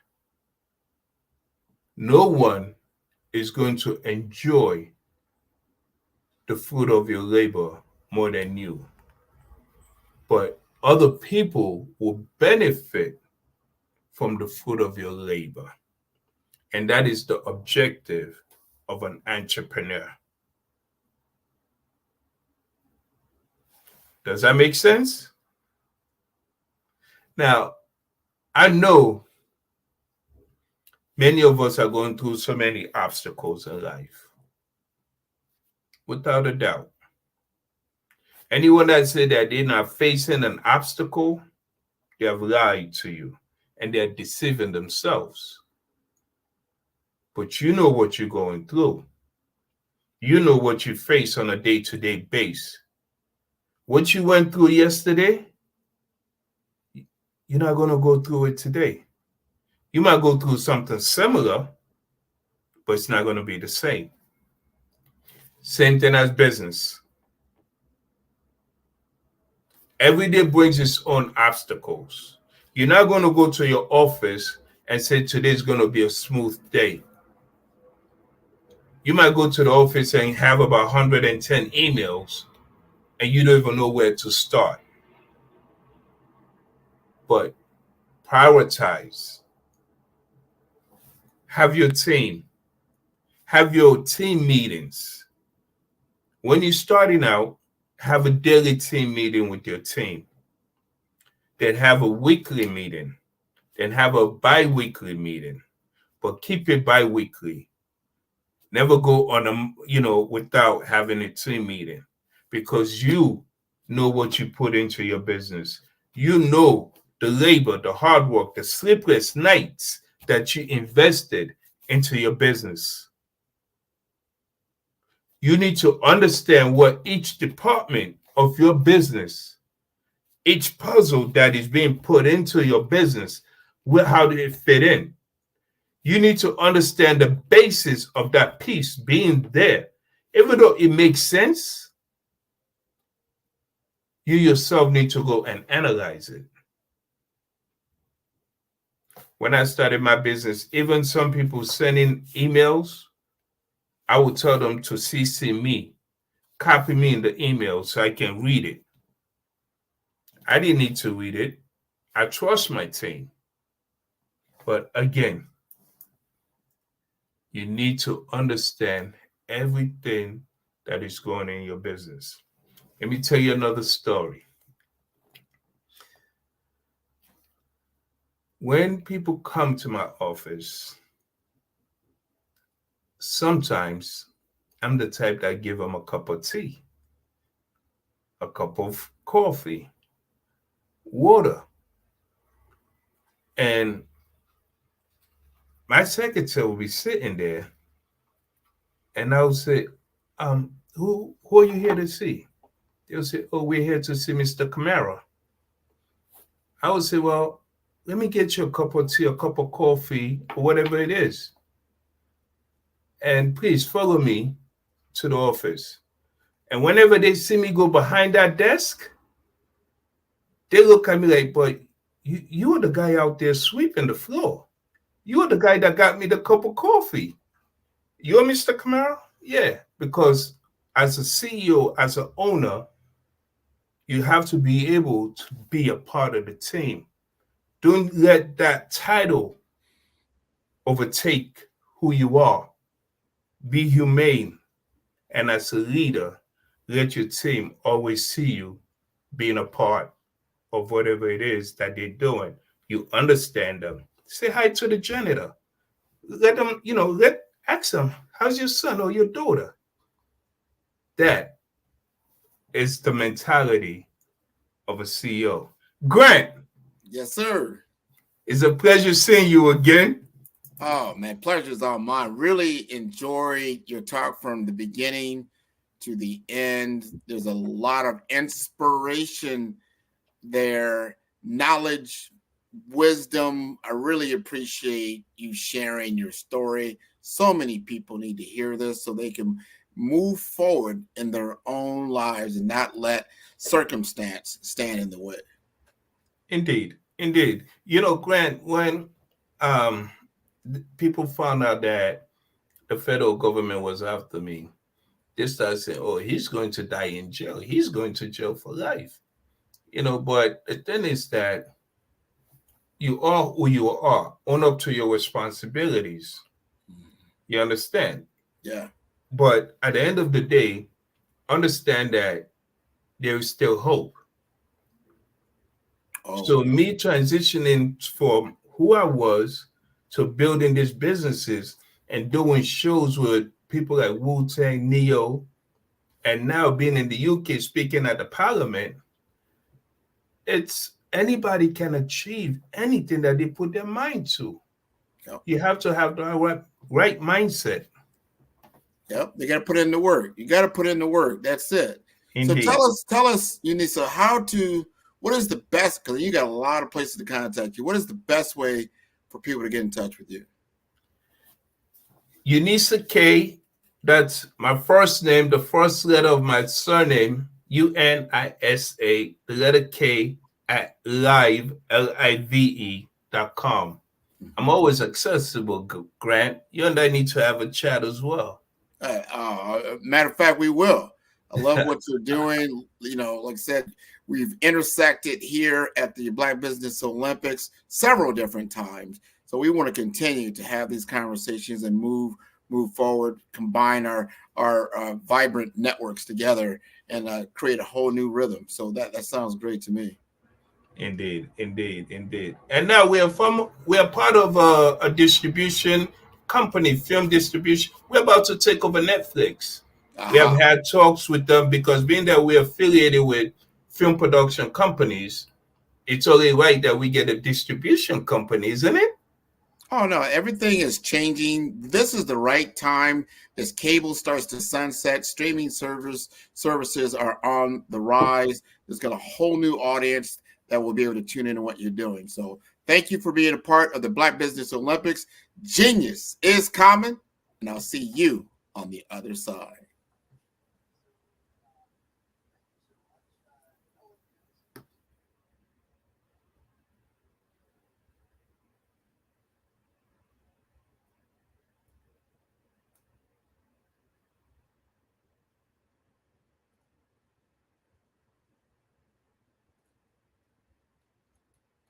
All right.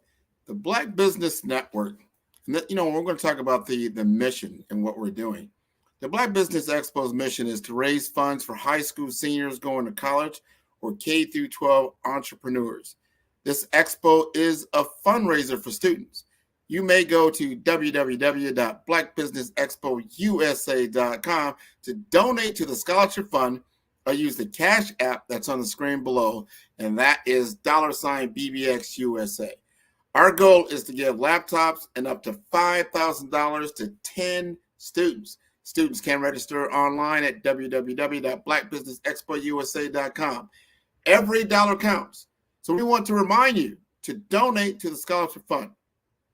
We want to thank our Black Business Expo USA sponsors for August 2023, NC100, Moody Capital Partners, Suede Soul, Lotus Rocher Coaching and Training, Carolina, Virginia Minority Supplier Development Council, Step Management, BHS and Associates, Margie McLean Foundation, Genius is Common, Earth Essentials, Milani Shani Global, Executive Women Success Institute, The Quality Coaching Company, Superwoman Business Services, Creative Force Studios, Lee Entertainment, Artistic App Design, Black Business Expo USA. Genius is common, and I'll see you on the other side.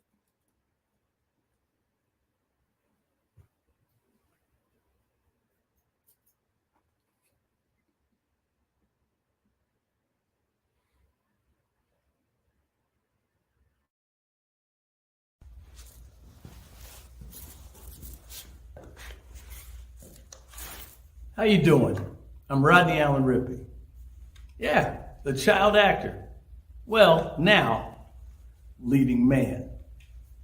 Some of you might remember back in the day, the Harlem Globetrotters popcorn machine. Remember that? Well, it was a Saturday morning special that would come on, and I was there with Geese and Tex and Meadowlark Lemon. Remember the show? Well, I had a great time. And I have to say a huge, huge thank you to all my fans out there. Thank you for all the years of support. I went on from the entertainment industry. I started getting into producing and directing. And now, hey, here I am. I'm a studio executive here in Burbank, California at 2526 Studios. I have to say, it's been pretty good, but the best is yet to come. Please stay encouraged. Keep reaching for your dreams and never forget that genius is common. Remember that. Genius is common. No matter what anyone says to you, no matter how tough the road may get, keep striving. Keep reaching for your dreams. And always know that You are worth it. Everything that you put into yourself, everything good that you pour into your life, you are worth it. And when the times get tough, when things don't go exactly right, it's okay. Dust your shoulders off. Stand up strong. And remember, genius is common.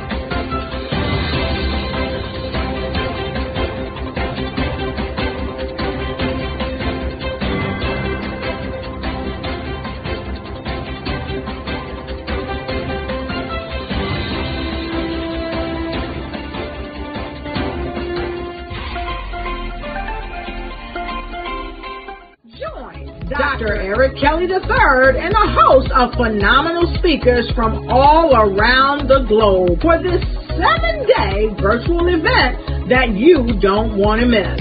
The mission of the Black Business Expo is to raise scholarship money from kids all the way from high school all the way from college. The Black Business Olympics is one of the largest Black business showcases in the world. It is an opportunity for businesses and companies to showcase their businesses globally. We are going to be giving away laptops up to $5,000 away to students. Again, I'm Olivia Appleberry, the founder of 2 Cents Finance and one of the speakers for the expo. I am so excited to see you there. For more info, go to www.blackbusinessexpousa.com or call 919-308-9090 and hope to see you there. I am Black Business. From the moment I wake until the time I sleep. Yes, I am Black Business. I am Black Business. Tell me, are you Black Business? I am Black Business. Do you support Black businesses? Listen, I support Black business because I am Black Business. Black Business Expo, one of the largest business showcases in the history of Black business in the world. The world! Sign up today at www.blackbusinessexpousa.com or call 919-308-9090. I am Black Business. I am Black Business. From the moment I wake until the time I sleep, I am Black Business. I am Black Business. Are you Black Business? I am Black Business. Do you support Black businesses? I support Black business because I am Black Business. Black Business Expo, one of the largest business showcases in the history of Black America in North Carolina. Join Dr. Eric Kelly III and a host of phenomenal speakers from all around the globe for this 7-day virtual event that you don't want to miss. The mission of the Black Business Expo is to raise scholarship money from kids all the way from high school all the way from college. The Black Business Olympics is one of the largest Black business showcases in the world. It is an opportunity for businesses and companies to showcase their businesses globally. We are going to be giving away laptops up to $5,000 away to students. Again, I'm Olivia Appleberry, the founder of 2 Cents Finance and one of the speakers for the expo. I am so excited to see you there. For more info, go to www.blackbusinessexpousa.com USA.com or call 919-308-9090 and hope to see you there. I am Black Business. From the moment I wake until the time I sleep. Yes, I am Black Business. I am Black Business. Tell me, are you Black Business? I am Black Business. Do you support Black businesses? Listen, I support Black business because I am Black Business. Black Business Expo, one of the largest business showcases in the history of Black business in the world.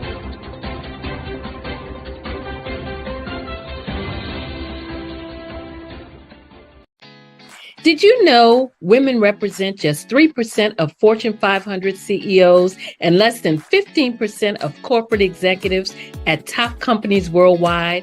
Have you wondered what the secrets are to getting into the top ranks, whether in the private or public sector? Do you want to figure out how to stop being held back in your career or passed over for promotion? Then you're in the right place. Hi, I'm Dr. Madeline Ann Lewis, President and CEO of the Executive Women's Success Institute. I have decades of experience in the military, the federal government, and corporate America, and my mission is to help women succeed and tap into their full potential. I want to reach 1 million plus women around the world to become the leaders they are meant to be.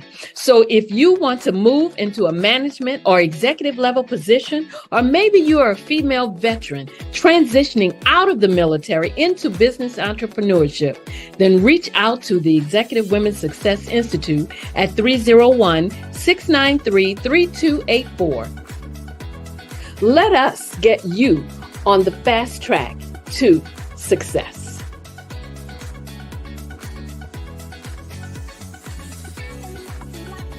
I was born in a little village on the island of Haiti.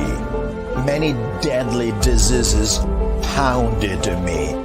It is as if they were on a mission to end my existence on this earth. I refused to give up. In 1983, I left Haiti and came to the United States of America. And I came with $5, 2 shirts. I didn't speak in English. I came to Atlanta. I got a job. I was a doorman. I was a doorman with a dream. What I used to come on stage. I'd rehearse this moment that I'm standing in front of you. That's the power of a dream. Maybe today is the day you begin acting as if you already have it. And then step out with full force. Take a risk. No condition is permanent. Don't let your situation distract you. You are chosen. You are called. You are born for a purpose in this life. Phenomenal Tanya T. Wise, who is here from the great state of Maryland. Tanya, welcome and thank you for being with us today. Can you indulge our audience a little bit and tell them just a little bit more about who you are and what it is that you do? Well, I love being able to talk to people and have a magnetic attitude, being able to just show them. So I always like to say, level up is Coach at Tanya T. Wise here. So can you tell our audience, just give them a teaser about what your presentation will be about? So my philosophy is that we should all be living our dream life. So tomorrow I'm going to talk about how you start living your dream life. What are some of the things that you thought about in your childhood that you just kind of let go and dormant? Wow. And I want to reignite that and just give you some pointers and some tips, some tools, some strategies to be able to start living your best life now. And guess what, Rhonda? And leave an inheritance for your legacy. Oh my goodness. Okay, I know that's resonating with a lot of people. I've heard that you have a dynamic coaching program. Can you tell us a little bit more about that? Absolutely. So our coaching program help people that have the lack of time, that lack strategies, and lack the confidence to go after their dream life. So we help them implement tools, we help them implement strategies, as well as give them resources so that they can live their best life now and leave that inheritance. Wow. Oh, I love that. I love the leave the inheritance part. Listen, you are dropping some major nuggets, and I know a lot of what you're saying is resonating with a lot of people, but I think we're all curious. How did you even make this transition into the speaking and coaching arena? What's the story behind this? So I started out in finance, and I realized that a lot of people don't necessarily go after their dream life because of the lack of finances or the education behind finances. But it wasn't until I lost my firstborn, my only son, that life changed for me. And where I was going after it all, living the corporate life, hit my 6-figure income, and living in my dream house with my dream man, driving my dream car. I nearly lost it all when I lost my son. And so I realized it only takes one financial catastrophe that can change your entire life. That's what made me start All New Beginnings. Because no matter what's going on in life, there's a new beginning. And because of that, we develop a program called Wise Minded. My little slogan is, don't just dream it, let's live it. If they want to connect with you or work with you, what is the best ways for them to be able to do that? Well, for my social media guru, you can connect with me on every single social media platform as Tanya T. Wise.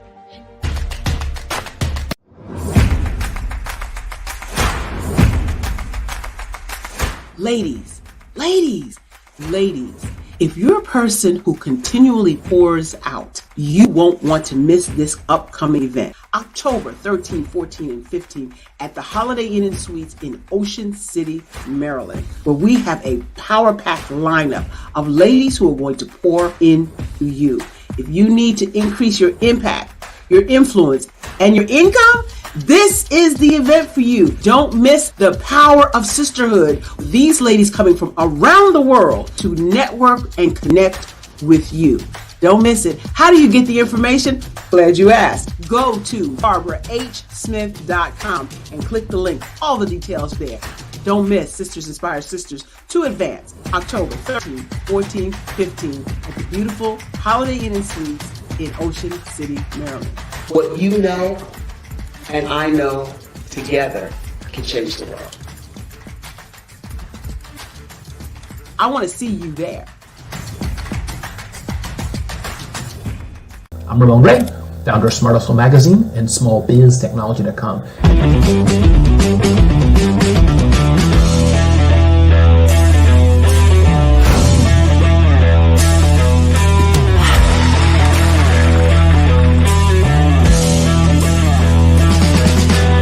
You're here today to celebrate small business success. Stand up on your feet. You rocked the house. It was amazing. Didn't we learn? For me, success comes from failure. One thing not to do is shake somebody's hand like this.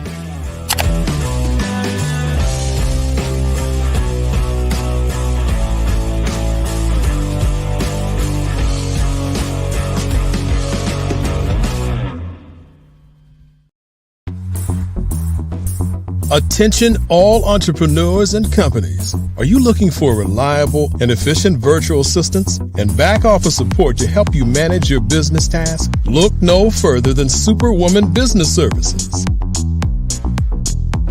Our team of virtual assistants provides a full range of administrative support services, including operations management, social media marketing, and much more. We also offer website design services to help you create a professional online presence that reflects your unique brand. In addition to administrative support and website design, we offer business development and structuring services to help you grow your business and achieve your goals. We'll work closely with you to identify areas of improvement and develop a customized plan to help you reach your full potential. At Superwoman Business Services, we understand that running a business can be overwhelming and time-consuming. That's why we're here to help you fly high and achieve success. Our virtual assistants are highly skilled, experienced, and dedicated to providing you with the support you need to thrive. Come fly with us and take your business to new heights. Let us help you become the superhero entrepreneur you are meant to be.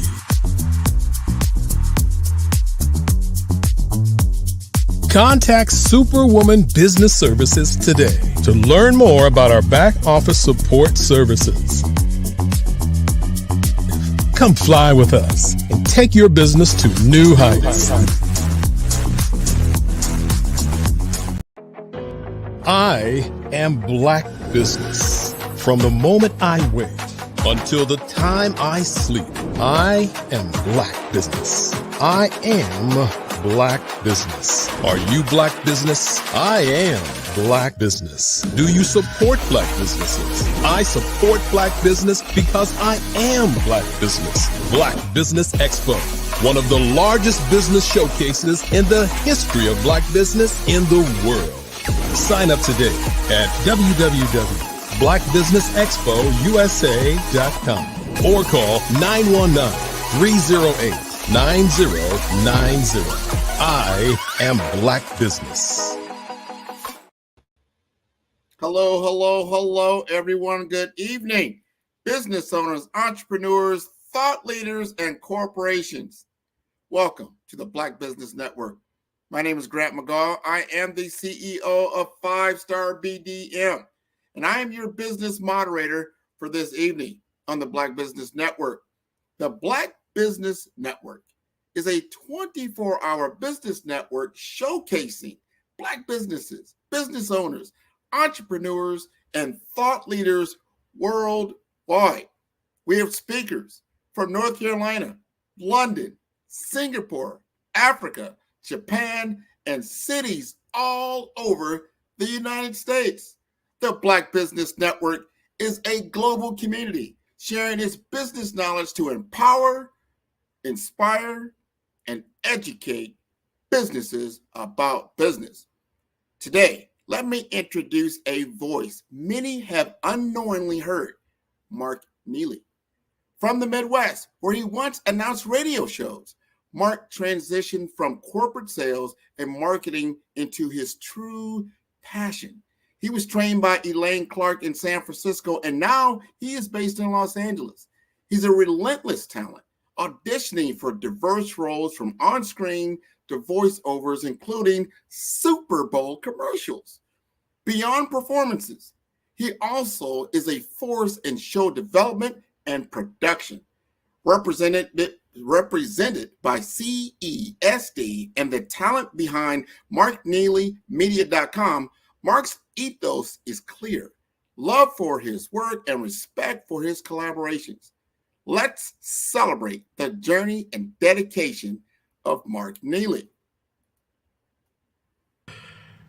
Grant McGaw, I know you. I know you from somewhere. You look familiar. You really do. Let me check my notes, man. Ted, thank you for all that. Thank you for that introduction, man. How are you? Man, every time I hear your voice, you are the voice of my commercials. You're the voice of the Black Business Olympics. Man. You are a wonderful, wonderful talent. I am just so glad to hear you. I'm going to have to give a refund to Eric Kelly, man. I heard my voice 3, 4, 5 times in the last 10 minutes. I said, man, who is that? That's me. Okay, all right, cool. Keep playing it. I'm just proud to be part of this in that way, and to connect with so many great personalities and businesses, to be able to promote them in a way I think I hope helps. And that's the whole thing, telling your story the right way. So if you're happy, let's count those dollars after people listen. So all of that and then some. So we're going to allow you to tell your story right now for our audience, because this is captivating, and I want you to continue to do what you're doing. Genius is common, and I'll see you on the other side. Fantastic. Good deal. Good afternoon, everybody. I'm hoping we get my guest. I called an audible about an hour ago, and I was going to talk about some of the things just to getting into voiceover, and then some corporate things about how your voice should be profitable, and just working on what takes place and how you do it. And I was going to focus on audiobooks, but I I called an audible. I see her in the green. She's there in the studio. But there's an amazing person that I've worked with and I've done a few audiobooks with and telling the story. That's just an amazing talent to be able to write.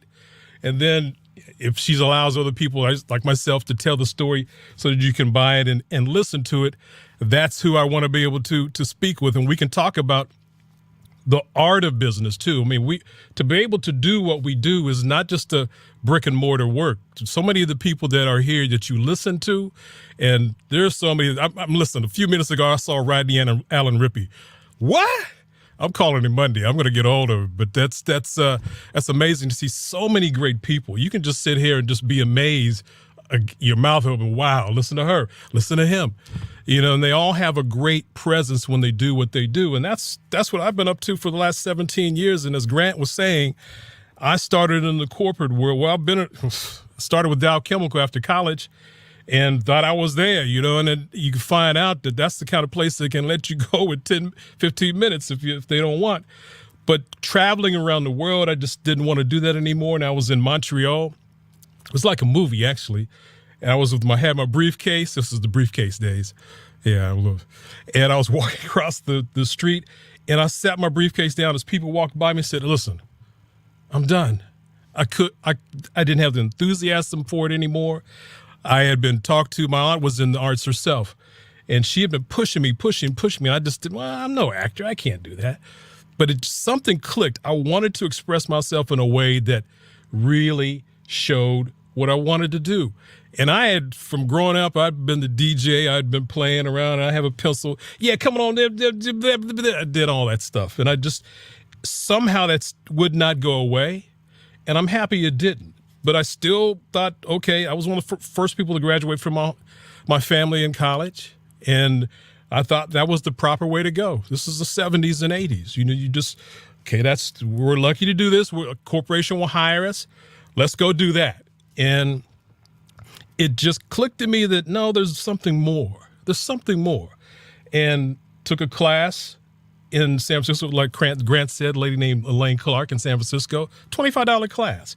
Went in and I got on the mic and read the script and, hi, everybody, go buy this. And it just, just that inch step, it just made a little bit of a tension, but something clicked.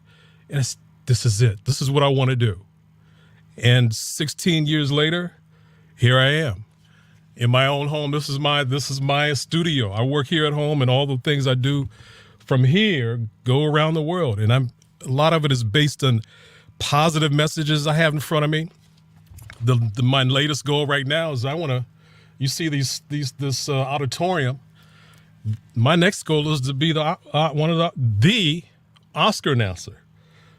Coming up, the 24th Academy Awards, that type of work. Live stage announcing is my most favorite thing that I do. So that's what I wanted to do.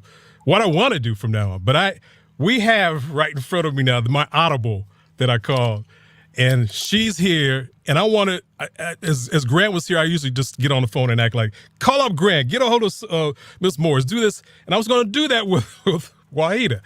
But I said, wait a minute, let me call her, because she can tell the story better than I can. And so she's here. She's here. So welcome. How are you? This is the first time we've actually seen each other and talked. We've been on the phone before. Lord, first time. That's the same thing was going through my mind. I'm like, wow, first time actually. We know each other, but we don't know. We have not talked like this and seen each. So it's great to meet you. Hug. Good to see you. High five, whatever. How are you? I'm fantastic. This is grinding just like you. We do what we do. Yeah. Well, I consider you to be a piano player in the sense that, or guitar player, that if you're playing one instrument, to me, it's a little bit different when you get on the piano. And I do what I do to create a story in 15 seconds or 30 seconds or whatever it might be. But to write a book, that's a whole nother level to me. So I wanted to get a chance to talk to you about how you do that. Maybe talk about your story, what's coming up for you next. I know we have some plans to do something, and audiobooks aren't part of my main focus, but I'd love the chance to do something like you do, because it's something that's that's us. It connects to our stories. And if you could talk about some of the things that brought you to being a writer, and then, we'll move on to some other things that I want to talk about in positive languages. But I'm so happy you're here to tell your story. They push you off the screen. Let's get you back up there. Maybe talk about what and how you started to be a writer and why you're doing it now. I always mess up your first name. I'll just say Miss Clark. Miss Clark, are you still there? Did they kick you off? You still there? No, she might have gotten kicked off. Well, so if till she comes back, I want to just stress that this is just one of the places to work for me. Again, I do commercials. You've heard me. I am Black Business. You've heard plenty of that. But I do something every day in some way. I mean, this week it's ESPN. I've got something coming out. I'm doing playing a boot in one commercial. I'm going to be doing some things on Netflix. Actually doing some farm commercials. I mean, it's just a rapid things that come at me every day. But for to hear she's back. She's back. So maybe talk about how you started and what you're doing and where to find what you do. But the writing of it and then the audio book part where I connect, we can talk about that too. But I would love for you to share your story and what it, when you put a pen to paper, which was back in the day, or fingers to type computer, what's that process been like? How'd you get started? How long have you been doing this? Well, actually, you're right. I started with pen to paper. I had my job that I was working for when I moved to Atlanta. I transferred from Jersey to Atlanta. The company that I got hired with was a bad company. I ended up being a top salesperson at the company, unbeknownst that the company was on the radar of. So one day I'm at work doing my job and they kick the doors down. They come in with the guns drawn and you know how they come in. And I kept hearing them say, "Where's the girl? You got the girl." And I'm like, what girl are they referring to? They were talking about me because, like I said, I was a top salesperson. And to make a long story short, I took the case to trial and we lost. And I was sentenced to 125 months in federal prison. So once I got in prison, after the first year, I said, oh my gosh, I got to do something. I got to make some money because I had called home to my niece. I said, okay, they moved me from the county jail and it's setting in with me that I'm going to be here. I'm not going anywhere.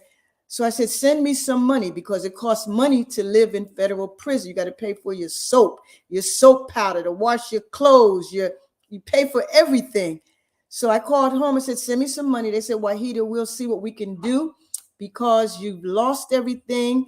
Actually, you lost your house. No one's here to run your businesses.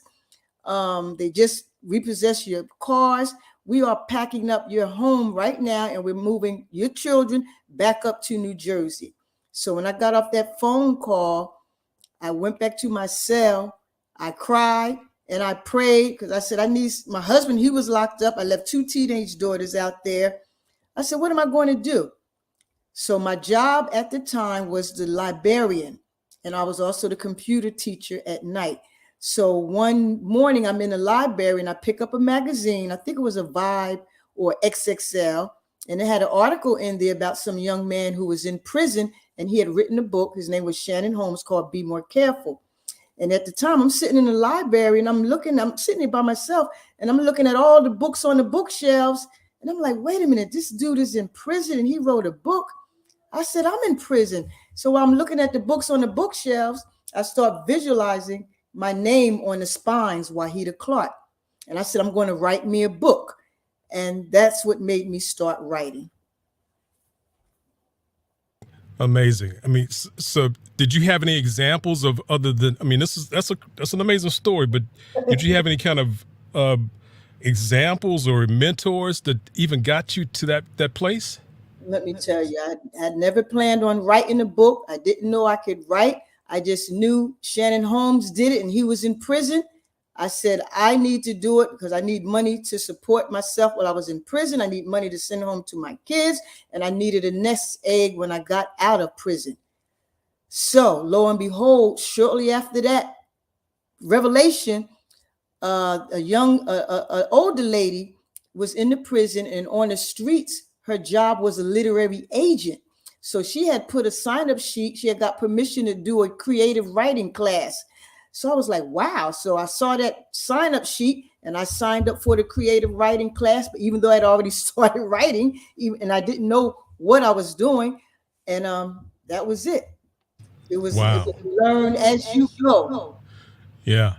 Yeah. But you wrote from your heart. And that's your audience now. So you weren't trying to be some kind of prototypical things you see.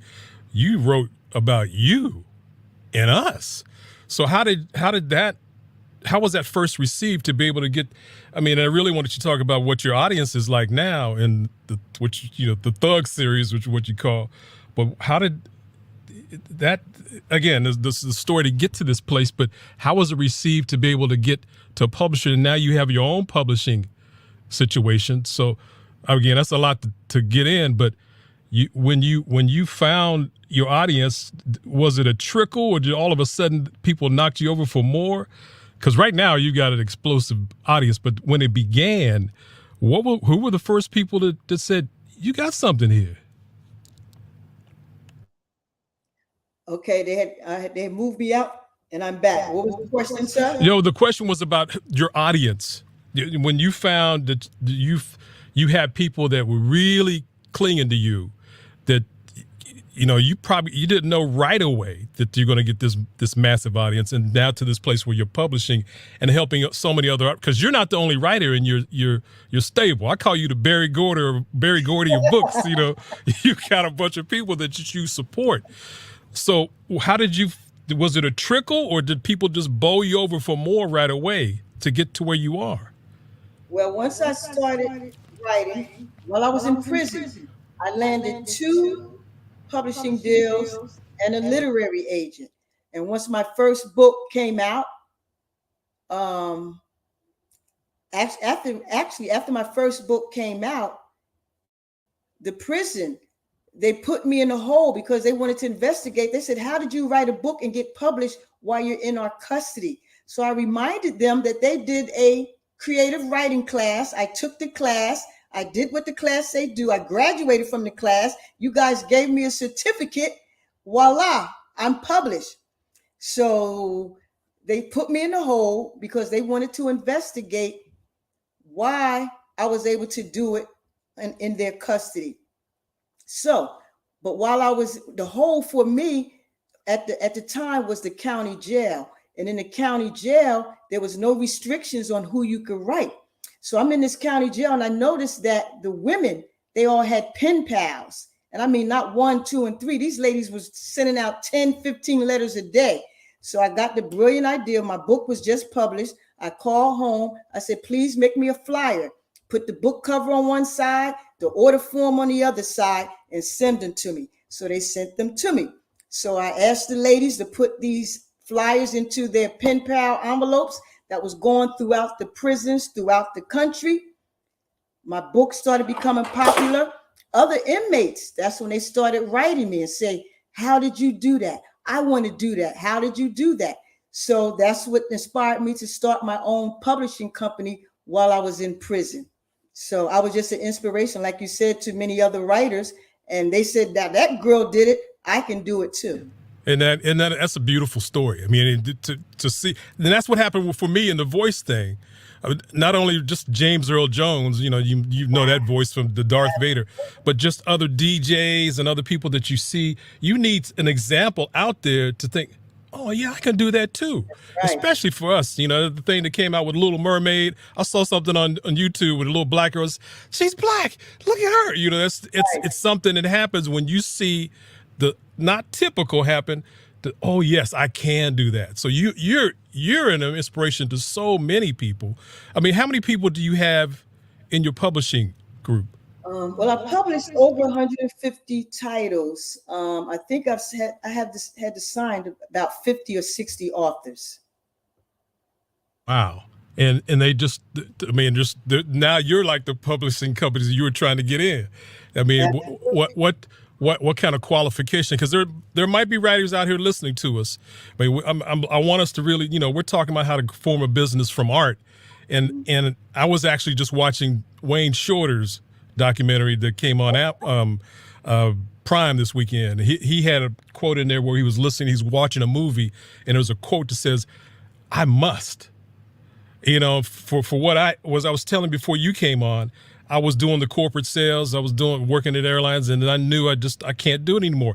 I didn't know how to do voice work, but I just knew I had to. I want to do it, and it's the same story for you. So we're making businesses for something we just have to do. It's not, I think some of the other businesses have that same feeling, but for arts, I think it's another place, and you have to be in a place where you're so free to be authentic and be who you are. Because people hear my voice. I'm not doing anything kind of precise, perfect, robotic voice. I'm just expressing what I feel and what I think this company needs, and that's what you do with your books.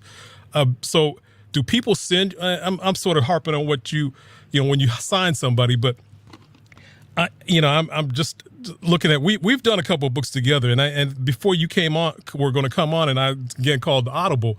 I was thinking of some of the powerful people who have done voice. I don't know if you remember Barbara Jordan.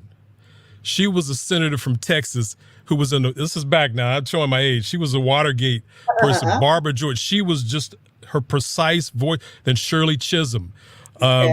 Any preachers, Black Panther, politicians, everybody who has a clean, this is for me, clean, correct way of speaking, has such a presence, can convince and change people's lives in a way.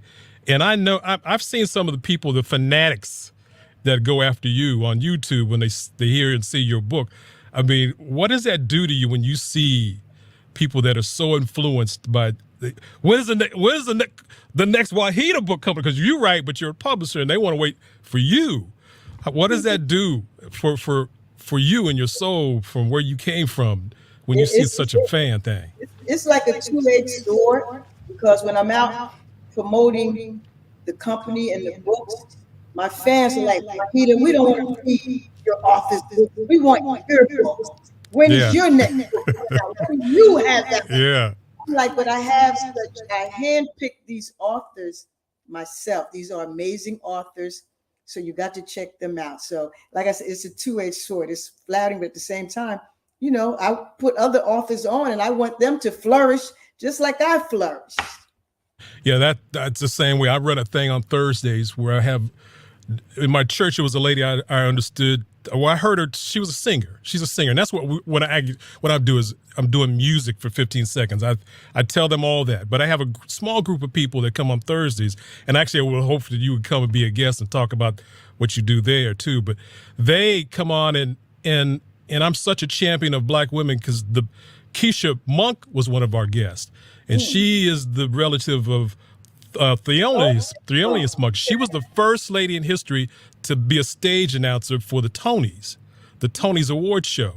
And I mean, that's one of my goals is do the Oscars, but they're in just a quick succession, especially after, the killing with the guy with the knee in his neck.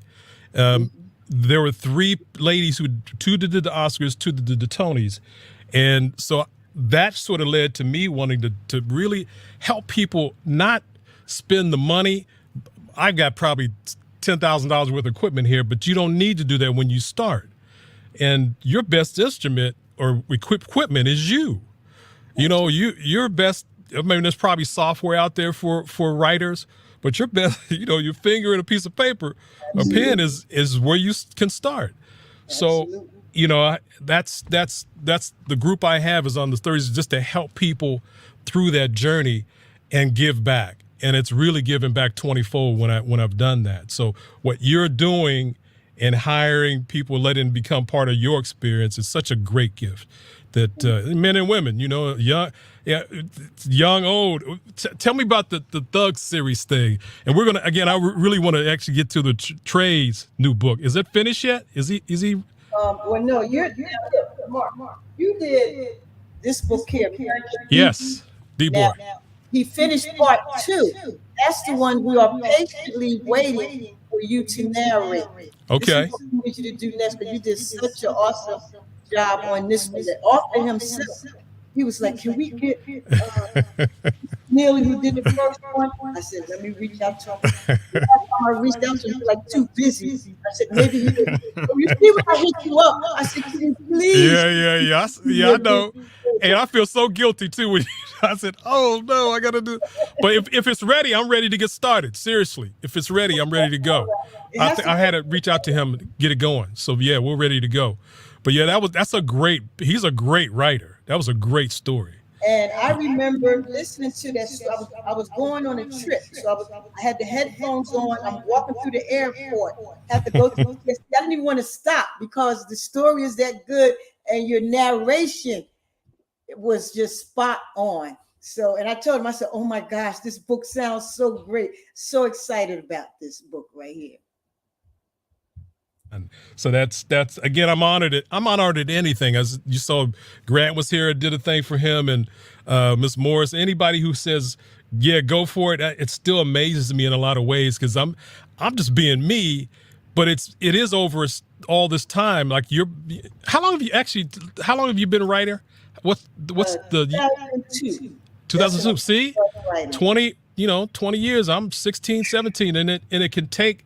We're doing things before, but I know I'm even better than yes. And I remember I've heard a little bit of D-Boy, but I know I can do it better. So I'm here, I could have done that word better. Every word is precious to me. I know every word you write every paragraph is precious. You want to do it the best way you can. And I think that's the secret on the art side. Dr. Kelly, he's an art, he paints. And I know he puts so much effort into every paint stroke.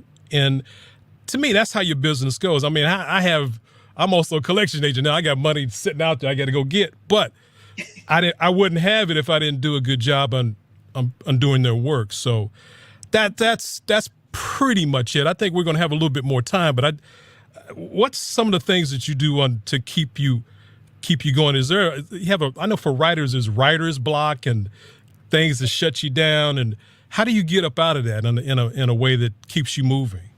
Well, for me, it's not writer's block. It's, in prison, I had time to write, but running a publishing company and being home and running a business, running a nonprofit, overseeing the authors, family. So that's the challenge, getting writing done through all of that.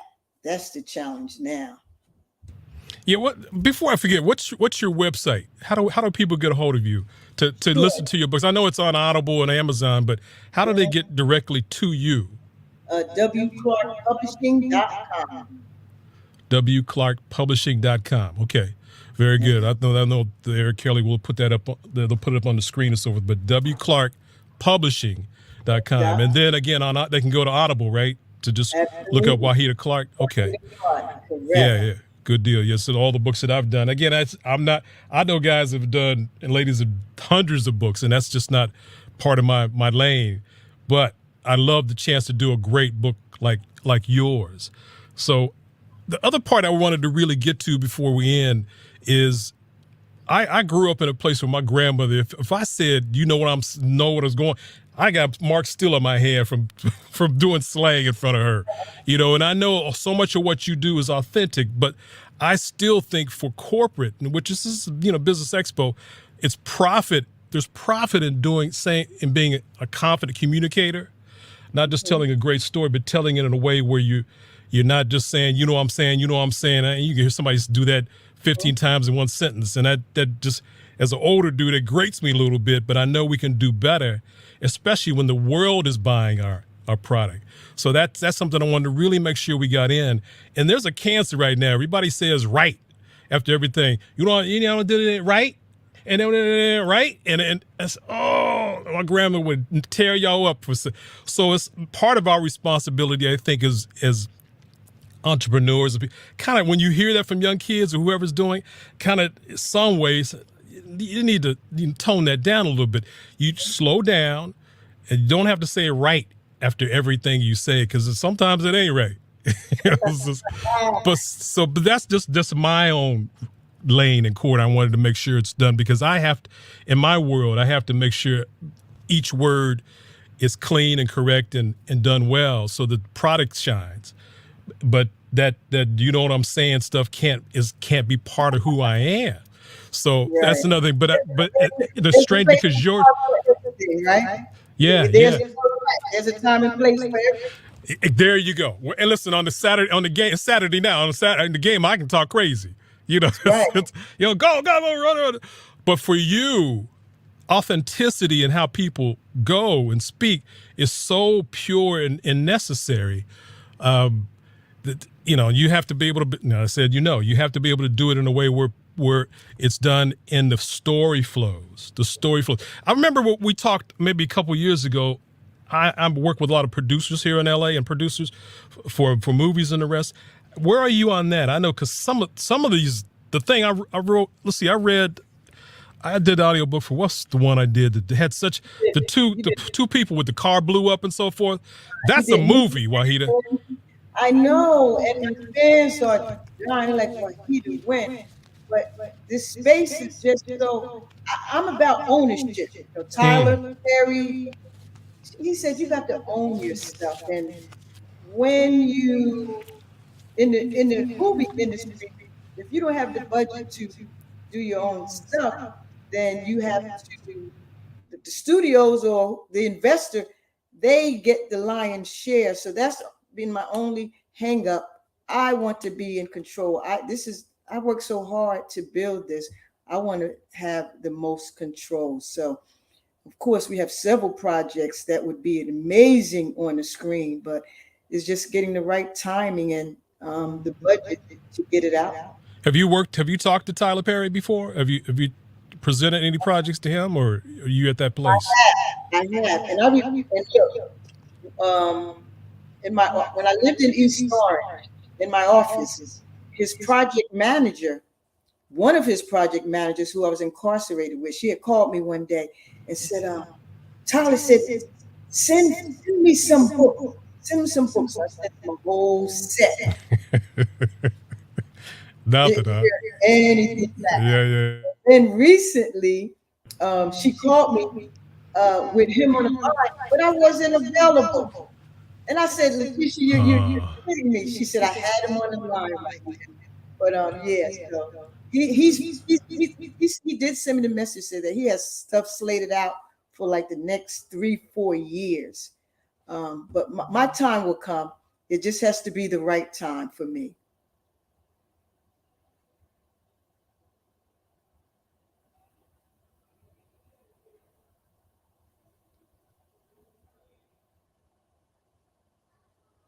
Mark, I think we lost you.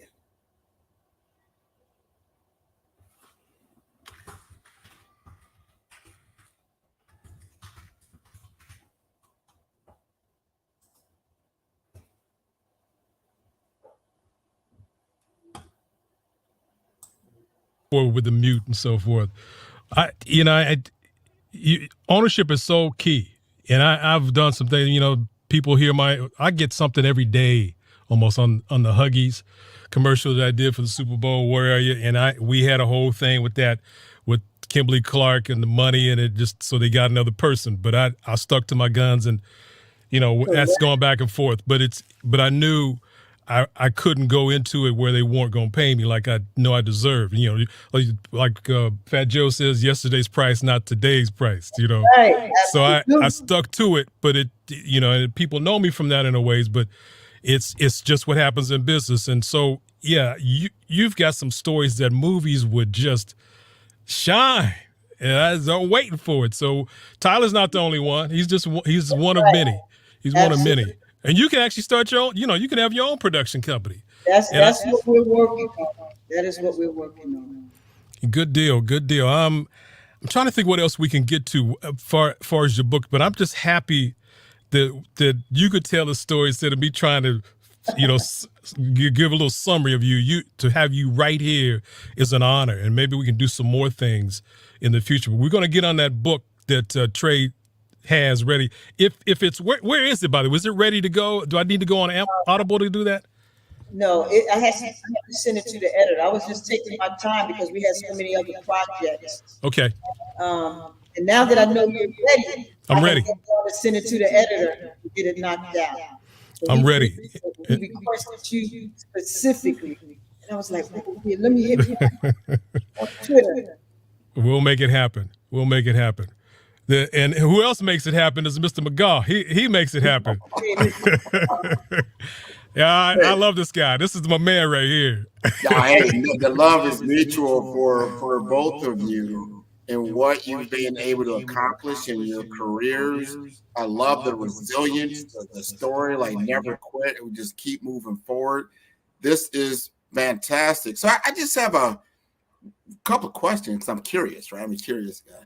Wahida, I mean, do you ghostwrite yourself for any other writers? Yes, I ghostwrite for others. And I'm a book writing coach because like I assign celebrities because of my brand. So I attract celebrities. So like I just signed Drummer Boy, big producer. One of his beats just went diamond with Waka Flocka. Big 50, she has a movie on BET. She's also American Trap Queen with Judge Mathis. I have the soccer mom, Madam. She had a big case in New York. And just I have influencers and celebrities. So now I use the book. I tell everybody you can use a book to brand what you do, to add an additional revenue stream to what you're already doing. And we like that. That's become our business model. Because I love that. I love that. And if you had to say like, this is my lane as far as your genre, the type of books that you write, how would you explain that to someone? I am known as the official queen of street literature. And any of the audience ever read Donald Goins, The Iceberg Slim? That's the type of books that I write. We call it street literature. It's hood, it's street, it's the slang, it's the cussing, it's the jail, it's the murder, it's the sex. It's what I write. I love that. So you can say I'm already like into the book. Like, all right, that's interesting. Let's hook him up. Let's hook him up. He's gonna love it. Let's hook him. Gladly give him a couple of reads, but I just have to warn you. Just be prepared. Well, I could see like some of your books, some of the things that you've done, do they come to streaming services? Like, do you see them on a Netflix type of thing? I mean, you start looking at some of the most popular TV shows featuring Black people, they're in that genre, right? That's right. Our books started it all. That's where they get them from. Our books, this genre called street lit. When I started writing in this genre back in 2002, there was only the pioneers, Donald Goins, Iceberg Slim. Then Sister Soldier came out with The Coldest Winter Ever, and then it just rebirthed, and then it just was flooded. And then we have all these books. Then we have the rappers rapping what we write about. Then we have the movies and the streaming shows on TV, basically street lit books. I love it. I love it. And then Mr. Neely, you're doing audiobooks. I know you did an audiobook for Dr. Kelly also. So are you doing entire books? Yeah, entire books. But again, as I was saying with Wahida, I can't dedicate all the time I have. I'm working every day with commercials and the rest and animation, so forth. I just don't have time to, and it hurts my heart that I can't finish them fast, because people who just do audiobooks, they're in this booth 8 hours a day, killing it. I don't have that kind of time, although I wish in some ways I did. So it's honorable to do a Miss Clark book, but I don't want to cheat her by spending too much time on it. But yes, Dr. Kelly's book, he'll tell you too, it took too much time, but we've got it done. So there we go. You're the kind of voice that, and I remember this because I'm a little older, that you're driving down the highway, you tune into the radio station, and you get someone orating, a very good story. Mark's got that story, and I would like to see listening to Mark And then with the Wahida story, and I'm like, I'm riveted. I'm pulling off the highway because I'm listening. I'm telling you, I was walking through the airport with the headphones. I'm like, oh my gosh, can't say you got to take that off, man. We got to get him flipping the hustle. We got to get him flipping. Oh, that was amazing. That was amazing. Yeah, just from those titles, you know what's coming, man. You know what's coming. Flipping, D-Boy. But the passion, you hear it right now. The passion she has is the same you see on the page, and you're like that, or you're like that. And it's an honor to be connected to her and telling a real story. I mean, you might say street, but it's still us. It's us. Yeah. And we've got to be able to share that, and people need to go buy these books. That's what we're all here for that too. We're here for business. That's like Black business. What do I say? I don't know. I am Black business. I am. You certainly. And that voice is so iconic. I think it sets the stage for our program, and we're growing. We want this to be a 3-day affair that we're telling our story. Here's the deal. Even though it might be, you say, well, that's street genre, but that's where we start. A lot of people, we've started in that world. A lot of people have had to reach into what we would quote unquote the criminal element in order to get to where they needed to go, and it's just part of our history. Unfortunately, fortunate or unfortunate, but you know what the cool part of that? You don't stay there. It's just a part of the episode. Yeah. Part of the episode, right? Yeah. To get you that resiliency, like man, like he described, like you're in a very powerful situation. In prison, cut off. Said, wow, I still got to survive. I still got to make money. I still got to do something. I can't just sit here. And you found a way to do that. And look at you now. Look at her now. Thank you. Well, I want to thank both of you for being on the Black Business Olympics. And you know what we said this time? Genius is common. Yeah. Both on the other side. Thank you. Thank you. What a treat. That is a fantastic treat to get both of them. I encourage everybody to look her up. Look her up. Go ahead and buy her books. Look up Mark Neely. He's out there. These are our professionals. They're out there. They've got a lot of good information out there, a lot of good craft out there, a lot of good art out there. So let's get busy.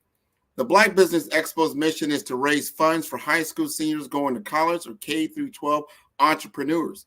This expo is a fundraiser for students, and you may go to www.blackbusinessexpousa.com to donate to the scholarship fund, or use the Cash App that's on the screen below. That's $BBXUSA. Our goal is to give laptops and up to $5,000 to 10 students. Students can register online at www.blackbusinessexpousa.com. Every dollar counts. So we want to remind you to donate to the scholarship fund. We want to thank our Black Business Expo USA sponsors for August 2023, NC100, Moody Capital Partners, Suede Soul, Lotus Rocher Coaching and Training, Carolina, Virginia Minority Supplier Development Council, Step Management, BHS and Associates, Margie McLean Foundation, Genius is Common, Earth Essentials, Milani Shani Global, Executive Women's Success Institute, The Quality Coaching Company, Superwoman Business Services, Creative Force Studios, Lee Entertainment, Artistic App Design, Black Business Expo USA. Genius is Common, and I'll see you on the other side.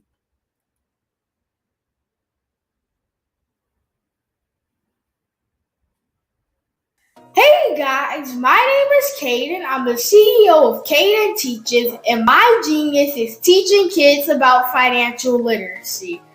Throughout my financial products, such as my financial flashcards, my activity book, and my newest project, my financial bus, which I bought. And on the bus, it has a mock bank where kids will learn how to deposit and withdraw money, a mock grocery store where kids will be able to learn how to have a family budget, and a mock stock exchange where kids will even be able to learn how to invest in stocks.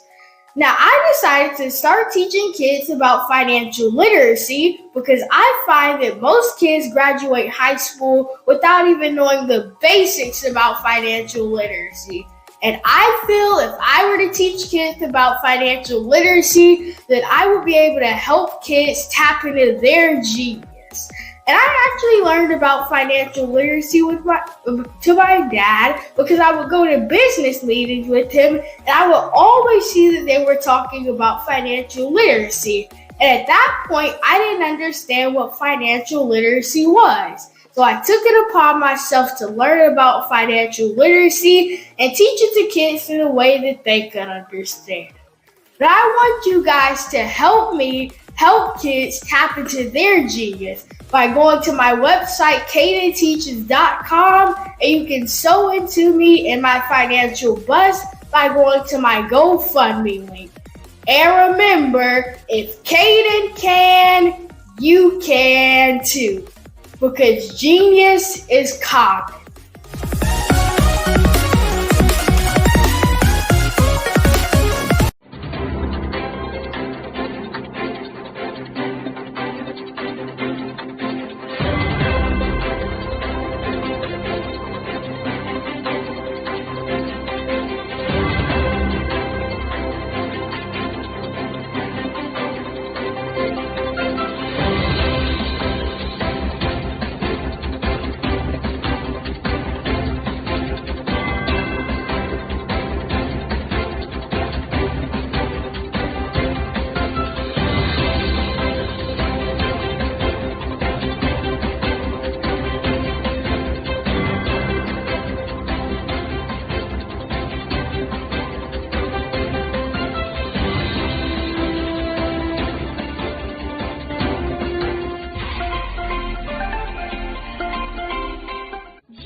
Dr. Eric Kelly III and a host of phenomenal speakers from all around the globe for this 7-day virtual event that you don't want to miss. The mission of the Black Business Expo is to raise scholarship money from kids all the way from high school, all the way from college. The Black Business Olympics is one of the largest Black business showcases in the world. It is an opportunity for businesses and companies to showcase their businesses globally. We are going to be giving away laptops up to $5,000 away to students. Again, I'm Olivia Appleberry, the founder of 2 Cents Finance and one of the speakers for the expo. I am so excited to see you there. For more info, go to www.blackbusinessexpousa.com or call 919-308-9090 and hope to see you there. I am Black Business. From the moment I wake until the time I sleep. Yes, I am Black Business. I am Black Business. Tell me, are you Black Business? I am Black Business. Do you support Black businesses? Listen, I support Black business because I am Black Business. Black Business Expo, one of the largest business showcases in the history of Black business in the world.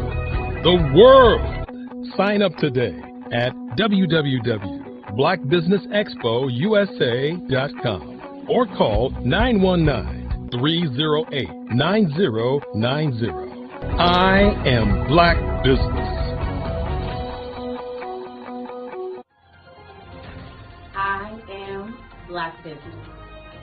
From the moment I wake until the time I sleep, I am Black Business. I am Black Business. Are you Black Business? I am Black Business. Do you support Black businesses?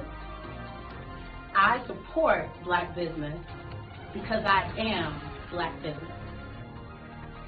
Black Business Expo, one of the largest business showcases in the history of Black America in North Carolina. Join Dr. Eric Kelly III and a host of phenomenal speakers from all around the globe for this 7-day virtual event that you don't want to miss. The mission of the Black Business Expo is to raise scholarship money from kids all the way from high school, all the way from college. The Black Business Olympics is one of the largest Black business showcases in the world. It is an opportunity for businesses and companies to showcase their businesses globally. We are going to be giving away laptops up to $5,000 away to students. Again, I'm Olivia Appleberry, the founder of 2 Cents Finance and one of the speakers for the expo. I am so excited to see you there. For more info, go to www.blackbusinessexpousa.com or call 919-308-9090 and hope to see you there. I am Black Business. From the moment I wake until the time I sleep. Yes, I am Black Business. I am Black Business. Tell me, are you Black Business? I am Black Business. Do you support Black businesses? Listen, I support Black business because I am Black Business. Black Business Expo, one of the largest business showcases in the history of Black business in the world.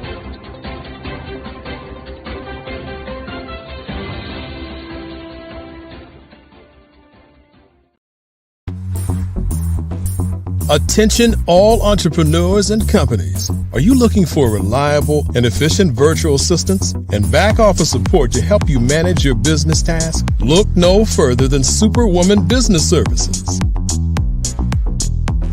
Our team of virtual assistants provides a full range of administrative support services, including operations management, social media marketing, and much more. We also offer website design services to help you create a professional online presence that reflects your unique brand. In addition to administrative support and website design, we offer business development and structuring services to help you grow your business and achieve your goals.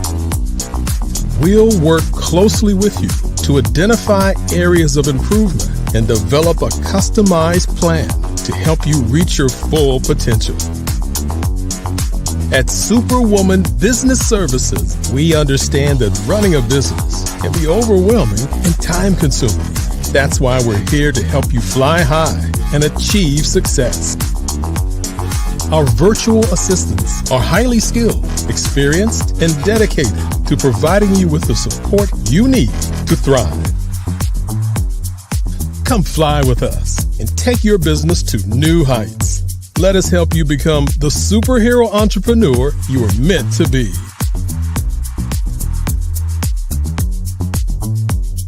Contact Superwoman Business Services today to learn more about our back office support services. Come fly with us and take your business to new heights.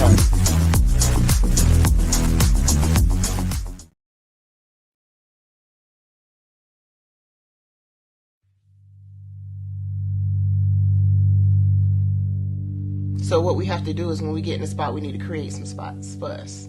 That's the main thing. We need to be able to be in a position where we're able to create those spots for us.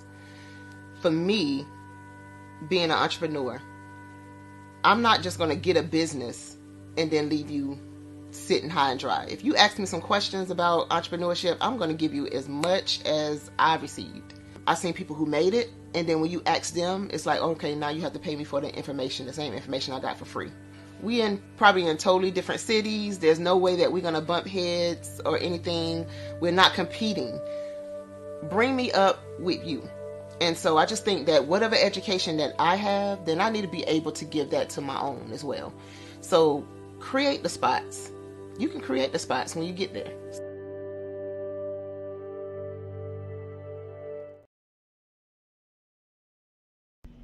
Why do I do what I do? You know, my life coach asked me that a few years ago. And she said, Tony, what's your why? And I told her, and she said, girl, you've already accomplished that. Perhaps you need a new why. Hi, Tony Harris, Amy Hoydu with Say It Said Marketing, one of your students. and just wanted to say thank you, Tony Harris, for spending so much time with me and giving me that boost in my business that I so drastically needed.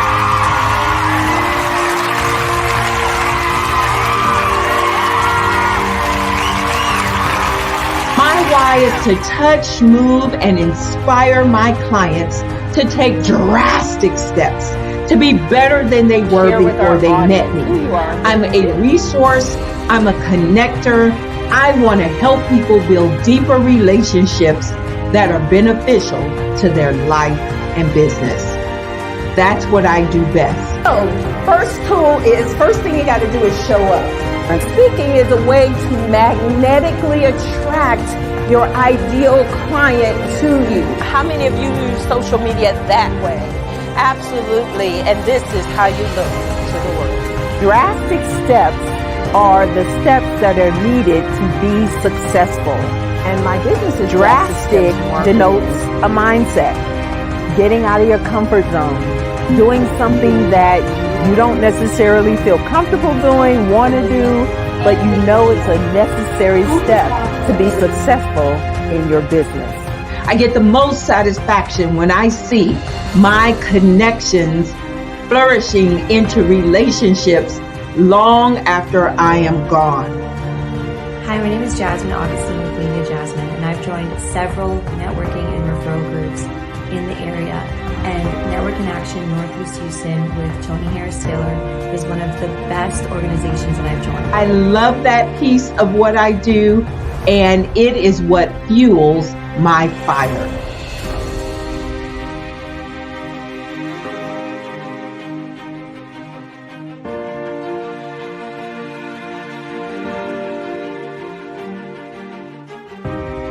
My name is Tony Harris Taylor, saying take a drastic step today for a fantastic tomorrow.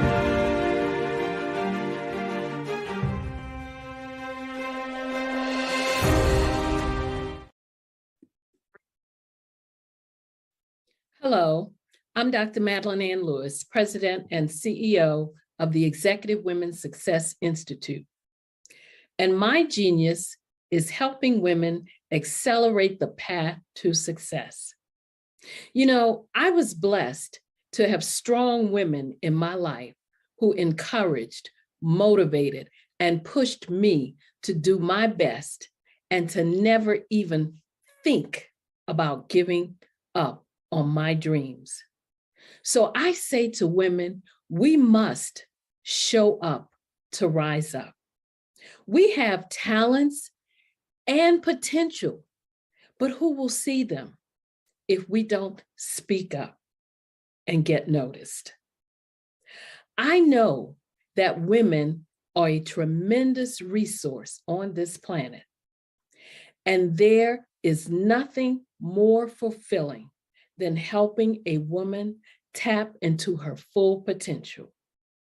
I do this because I want to be a part of helping as many women as I can to show up, to rise up. I do this because genius is common. I am from Washington, D.C., but I was raised in Durham, North Carolina. I came to Durham when I was about 5 or 6, and then I travel back and forth to D.C. because it's where my people are from. One of the unique things about my family is my mother, she's also an artist. She does quilting, and she does a lot of artistic things. And then my son, he draws with both hands, his right hand and his left hand like I do. So that's kind of a family trait. And then my other son, he's a videographer, and my daughter, she works, she's a regional vice president for Sunglass Lab.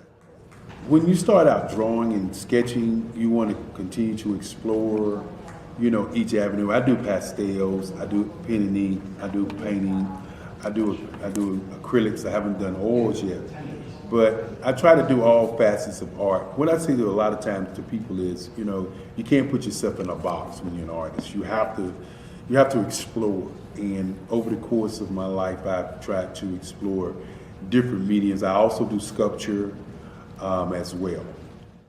I choose my subjects by the intensity that they have in their faces, or the intensity that somebody is moving, because I do more than portrait drawings. I also do I do abstract, and then I do figurative drawing also. Well, what happened in this particular show is that I started out trying to come up with something that would be a little bit different than what everybody else is doing. So I was working on a Barack Obama show, and they wanted me to do some paintings of Barack. And so what I did was, because of the deadlines, I kind of did it kind of fast. And then I realized when I was doing it fast, I enjoyed it. And so then I started doing other pieces the same way, and I started to enjoy those pieces also. And so I came up with this particular style. And it's a style of lines and colors. And what's interesting is that when I was in college, I did a show called Lines, Colors, and I talked about the boldness of the blacks, the hotness of the whites, and this is how this has come about, later on in my life. And the colors comes from a lot of the entertainers that I work with, where they wear different colors. They don't wear, your plain reds or your whites. They wear different colors, and so that's also another piece of what's giving me the colors. The subtitle of this show is Faces That Speak Life. That's real critical. Faces that speak life. Each one of these pieces is a life source and a life energy that's being put on display for people that are looking at them. I always say in terms of my art, it's not important that I draw them. It's important what you get out of what I draw. I don't try to just draw it because you like it. People wanted me to do prints. I didn't do prints. People asked me to do different people, but the people that I choose are people that make a difference in the lives of people in the world. So the human landscape idea was, again, as I say, the lines represent your emotions, it represents your ideas, and it represents your journey as a human being. And that's why you get the different pieces and the different looks. And as you notice, I try not to do one look that looks alike another look. And that's what's the most important part of this show. Artist to me is a creative expression of something from nothing. It explodes onto the canvas, or it explodes on in my work. One of the things that I try to do more than anything is I try to just give the lines and the movements and emotions and expressions into what I do. Art really means to me a chance to express how I feel deep down inside. Most of my art begins as a thought that I might have, whether it's sports, whether it's history, whether it's a woman or a man. It pretty much starts as an idea of thought before I get into the actual image of what I'm going to draw. I do a lot of historical pieces. I was a history minor in college, and I love to do history pieces. And a lot of times I'm thinking about history, and then I try to make that history impact you as you look at it.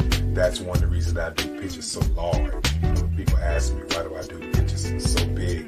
And I tell them, I want the piece to impact them as they're looking at it, to kind of dominate them, to dominate their space. And most of my pieces I try to do off page. I don't try to do anything that's going to be in those four corners, or in a square. And I want your imagination to be a part of the piece that you're looking at.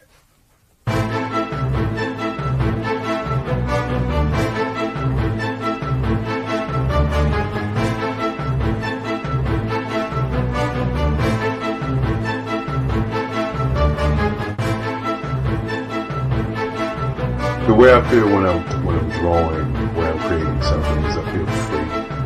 I feel like there's an anticipation of something that's going to come. I try not to draw first, I try to draw second. And what I mean by that is I try to allow myself to kind of get into the piece and just relax. Sometimes I miss time. I'll draw 2, 3 hours, sometimes 4 hours. And while I'm drawing, it's just a free. I just feel free. I mean, I feel like time stands still.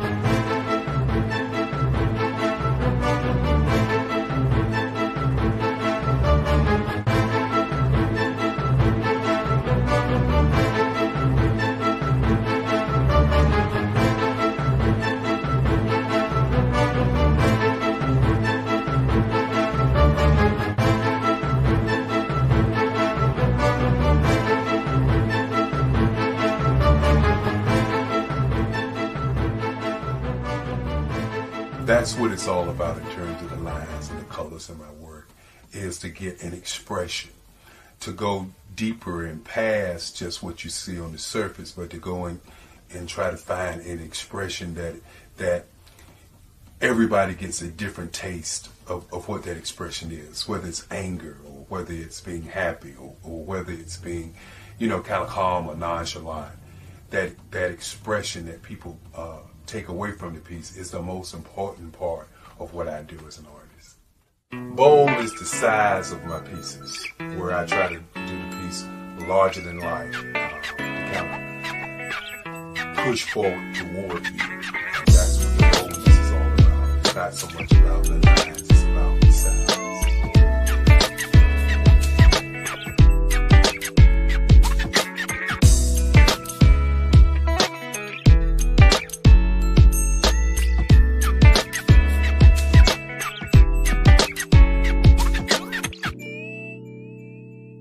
The Face of Change art show is inspired by my mother, but more importantly, it's a historical moment in time as the pieces depict different emotions and expressions of Barack Obama. The 44th president is indicative of the 44 pieces of art that I have done in this particular collection. When you begin to think about expressions and portraits, this is a portrait gallery of expressions of what transpired as Barack Obama ran for office. Some of the pictures are abstract and some are expressionistic. And I combined both of those forms of art to create this collection of art pieces.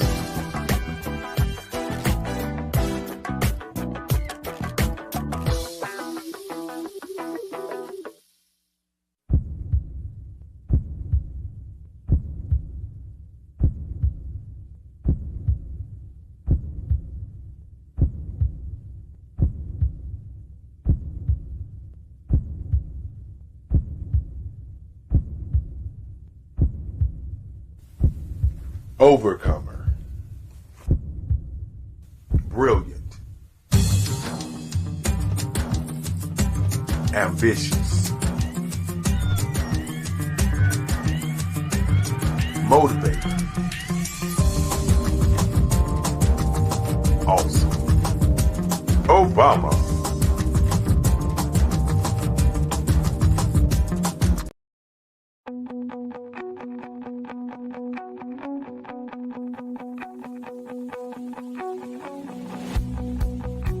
I am Black Business. From the moment I wake until the time I sleep. Yes, I am Black Business. I am Black Business. Tell me, are you Black Business? I am Black Business. Do you support Black businesses? Listen, I support Black business because I am Black Business. Black Business Expo, one of the largest business showcases in the history of Black business in the world. The world!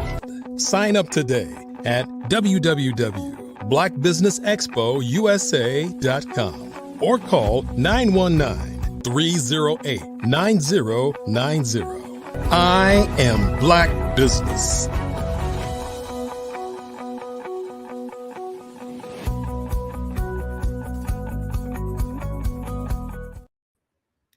Hello. Good evening, business owners, entrepreneurs, thought leaders, and corporations.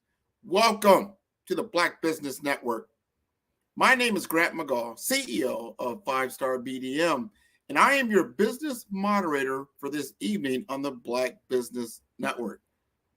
The Black Business Network is a 24-hour business network showcasing Black businesses, business owners, entrepreneurs, and thought leaders worldwide. We have speakers from North Carolina, London, Singapore, Africa, Japan, and cities all over the United States. The Black Business Network is a global community sharing its business knowledge to empower, inspire, and educate businesses about business.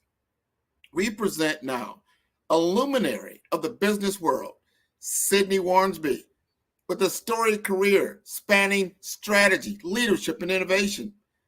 Sydney is a master at forging paths through the most complex business terrains, from spearheading transformative projects at behemoths like JP Morgan Chase, PepsiCo, Citigroup, and Eastman Kodak to carving out success with his own enterprise. His expertise spans across planning, organizational development, and operations management. Sydney isn't just a business maestro. He's also a beacon of knowledge, molding future leaders as a professor in New York City's top colleges. Whether he's championing Six Sigma or crafting marketing strategies, Sydney's vision, analytical prowess, and leadership have continually set industry benchmarks. As a speaker and seminar maestro, he enlightens many. Today, we invite you to witness insights from the unparalleled Sydney Warnsby. You know, I'm going to have to take that bio and use it. That was pretty good. I was looking. Well, that is your story. Who is that guy? Who is that guy? This is one of a fireside chat. Yes. Me and you, we're going to talk about some things that we both have worked on. We've been working on some things here for the last 3 or 4 months. We're going to do another project here in October. And I want to set the stage. First, talk to us a little bit about our previous project, and then we're going to lead all the way into our next endeavor. So, okay, let's know about that. So, I guess it was middle of June. You and I did a workshop where we were training and helping business owners, CEOs, founders, etc., to really identify how branding can be used to grow their business. And so we were talking about branding techniques, branding strategies, branding tactics, and then how to use those to craft what I call your market dominating position statement, and then how to use that in all of the categories or areas that lead to growing your business and growth for your business, lead generation, compelling offers, et cetera, et cetera. And so, that was what we did then, spending about 2-3 hours, with a handful of folks. Well, actually, it's, quite a few, about 20 plus folks, just walking them through those strategies, what needs to be done, why it needs to be done, the importance of branding, some of the steps of branding, how to create your gap analysis, and then, using that to create that market dominating position statement and using that in your marketing messaging in general. Well, we did that, and we did that one as it was a free workshop. We wanted people to understand and give them a piece of our knowledge and wisdom. Mm-hmm. As I just stated, you have a storied career in corporate America, as well as entrepreneurial. I have the same, and we've got thousands, literally thousands and thousands of hours of experience that we want to now give back and to give to others so they can chart a journey that's going to be quicker, faster, better. I call that speed to market. I don't want you to take years to get to where possibly we did in some of our careers and some of our business adventures, when you can do that now in months. Think of it now like that we call about Chat GPT or AI. You can do things quicker, faster, in a blaze. But you've got to have the right direction. You've got to have the right prompts, as the kids are telling us. We want to give those prompts, right? Say that again? Prompts. We want to give you direction. We want to give you guidance. So one of the things that was, I will say, rewarding from the workshop that we did in June was how well received it was by the participants, and how many then were clamoring for, asking for more. And so when we finished that workshop, people said, we want more. How can we get either more details around this? How can we stay together as a group and get more information from the two of you, et cetera? So that's why we put this next program together, the forum that we're going to do. And that's really about, I don't want to say hand holding, but it's guiding by leading them along the path.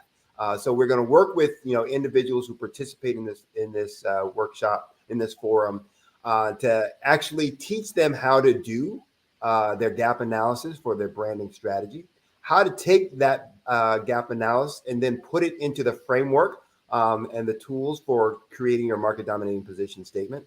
And then we're going to actually work with folks on perfecting that, through some coaching and peer analysis. So we're going to then have people actually present, their information, what they've worked on, et cetera.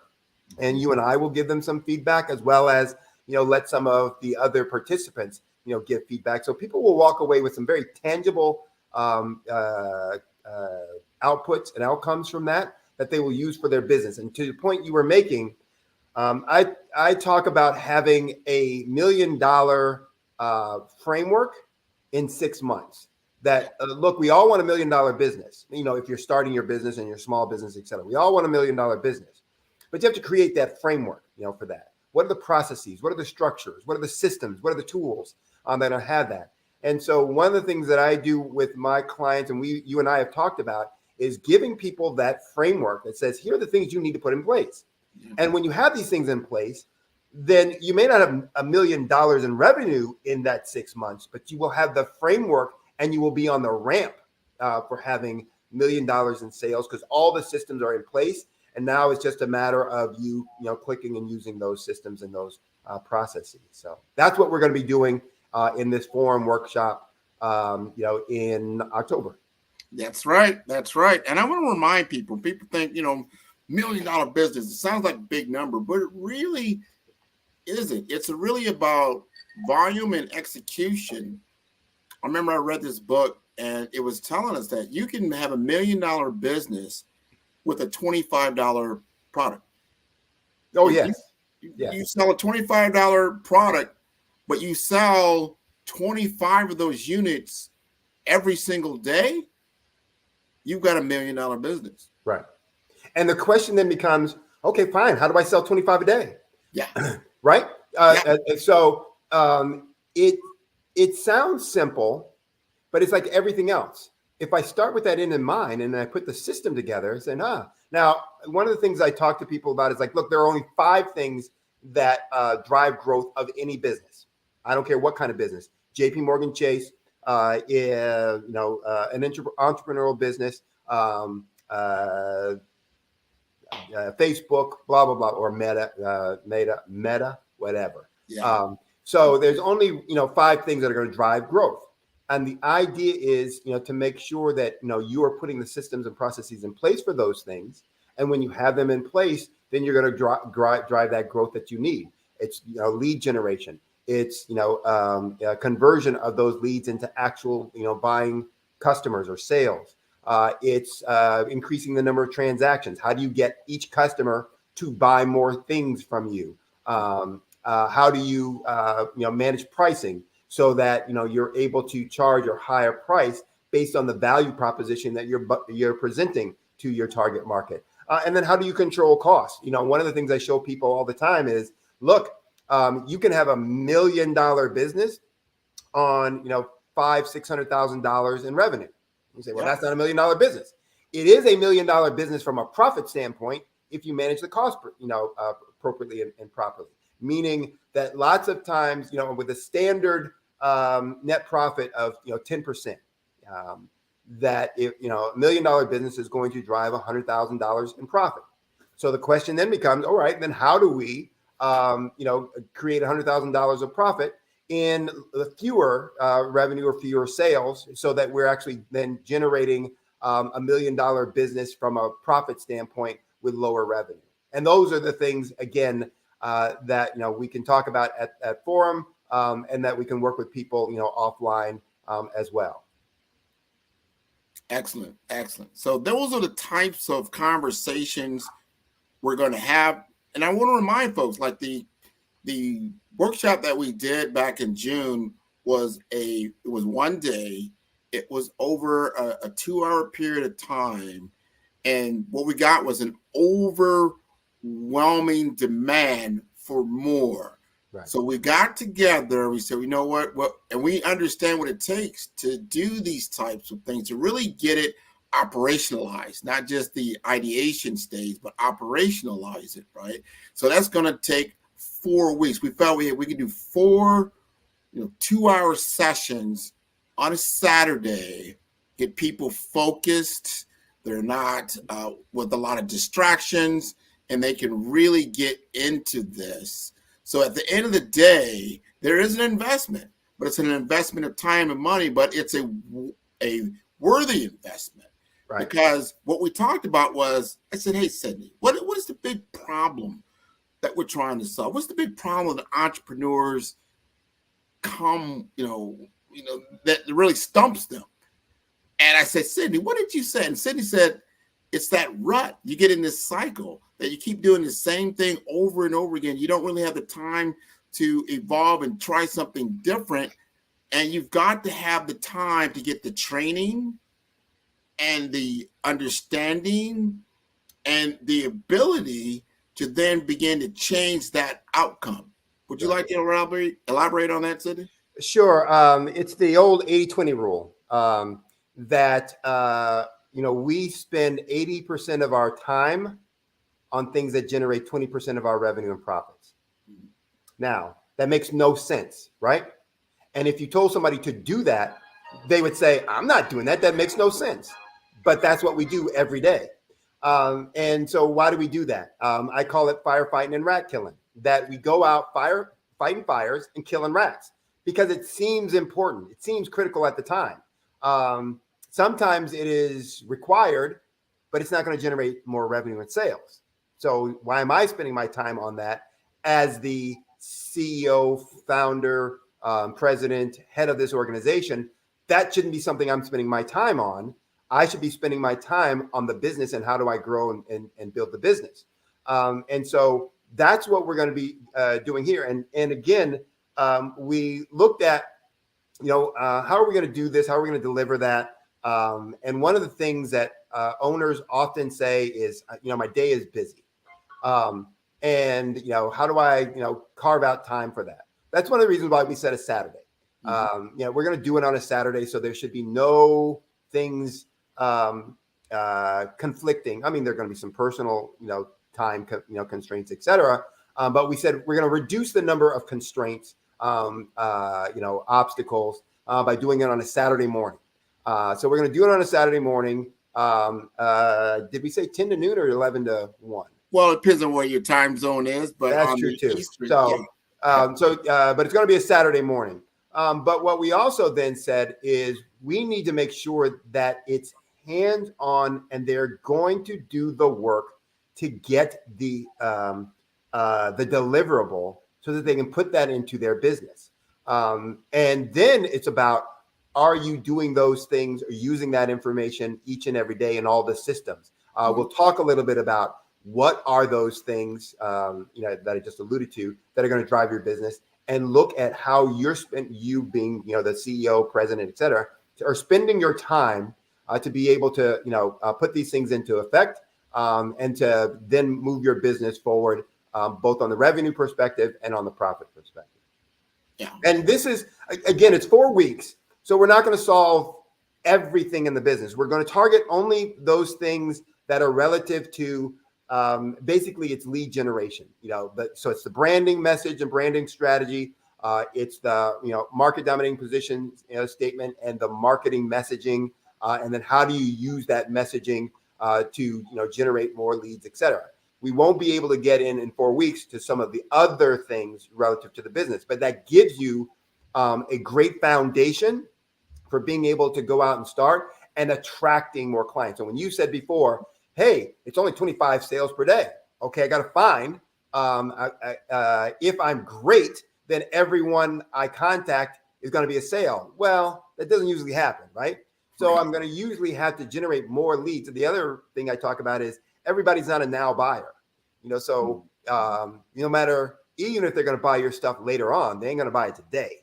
And so you need to be messaging and communicating to a lot more folks and getting them committed to you as a brand and feeling that you are trustworthy, as a subject matter expert and for their needs and their pain points that says, look, here are my pain points. Here's the problem that I have that I don't want, or the benefit that I want that I don't have.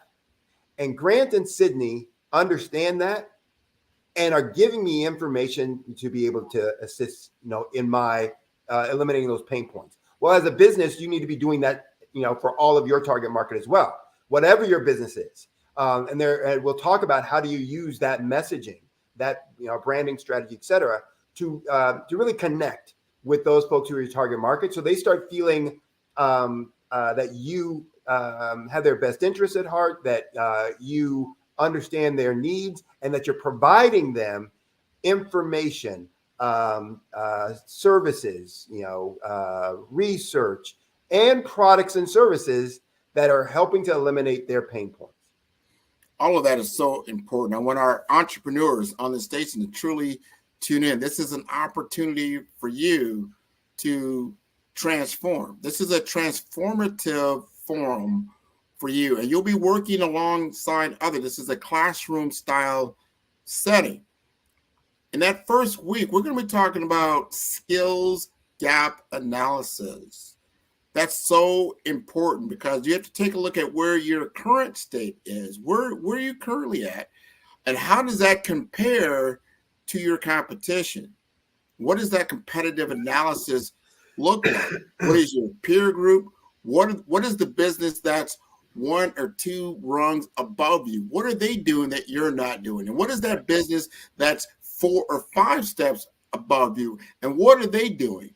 This begins to give you a track and a blueprint that you need to acquire. So that's what we're talking about. What do we need? What do you need to acquire in order for you to be able to have the revenue generation that you need to operate at these other levels? That gives you the playbook. Then so when you go back to work, let's say, and in another, in that next month, and you're ready, you know what to do. There's no question mark anymore.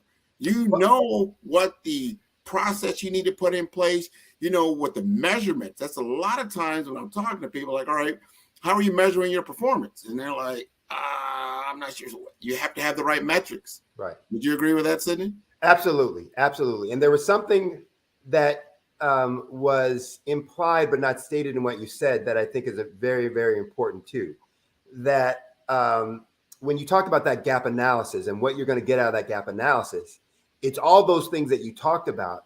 But based on that, you also get a clear picture of who you are as a leader, as an organization, what your strengths are, obviously what your weaknesses are, and how do you use those strengths, though, to be able to eliminate those pain points that your client has.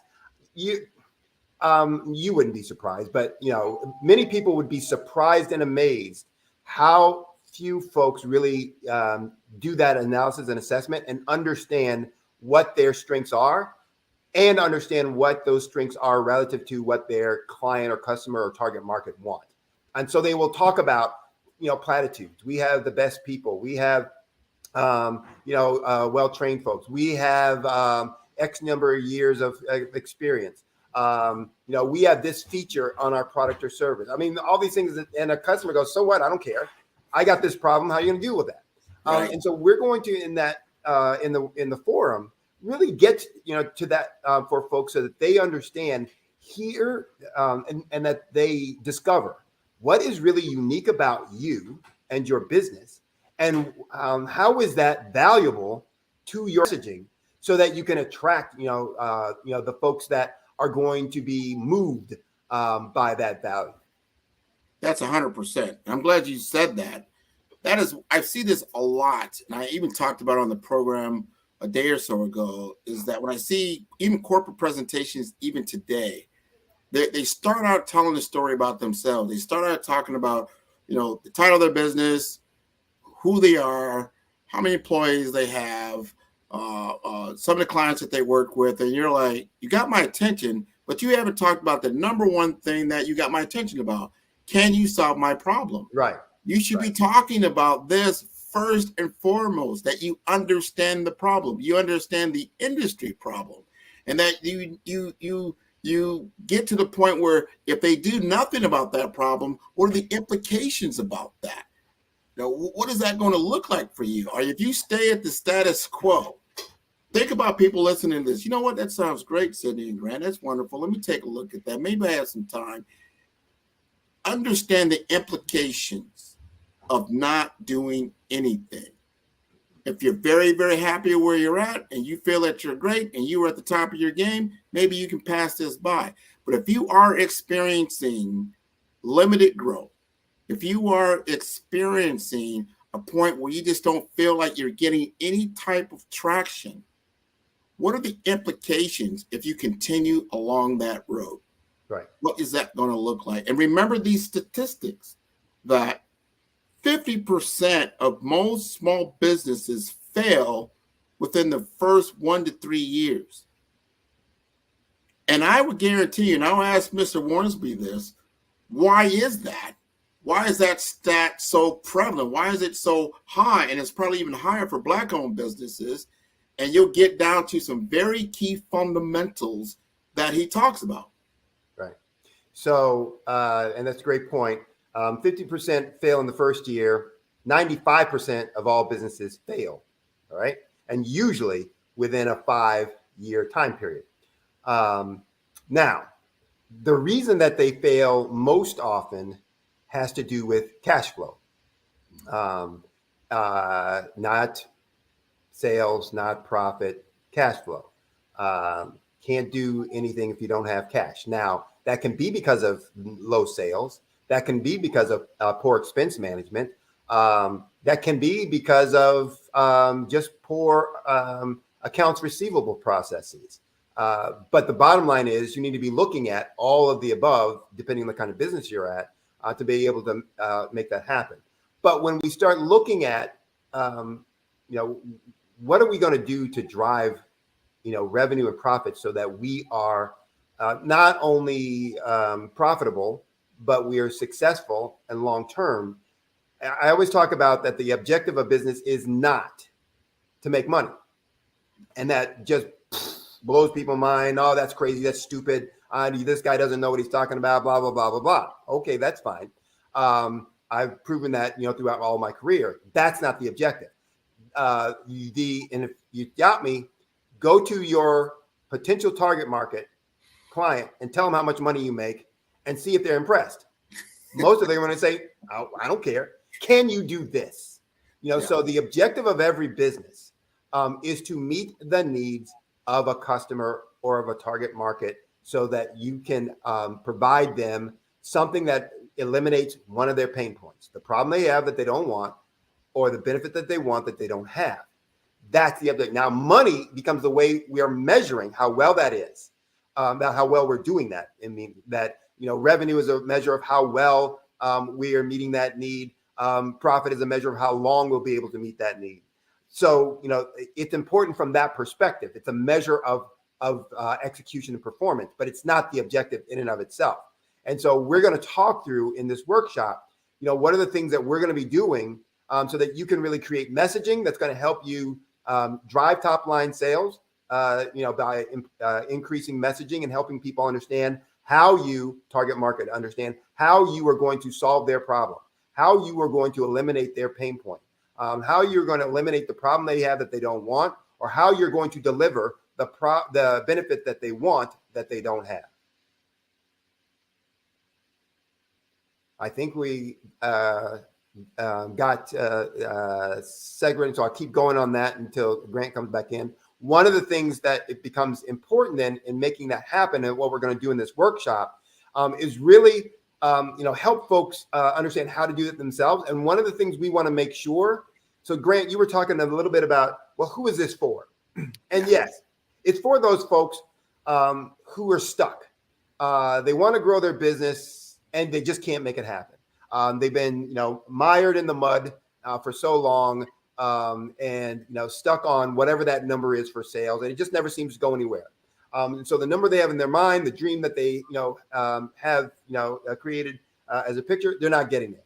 It's for them. It's also for those folks who plateaued. They're doing okay, but they've gotten to a plateau and they're trying to figure out, well, how do I break out from here? How do I get to that next level?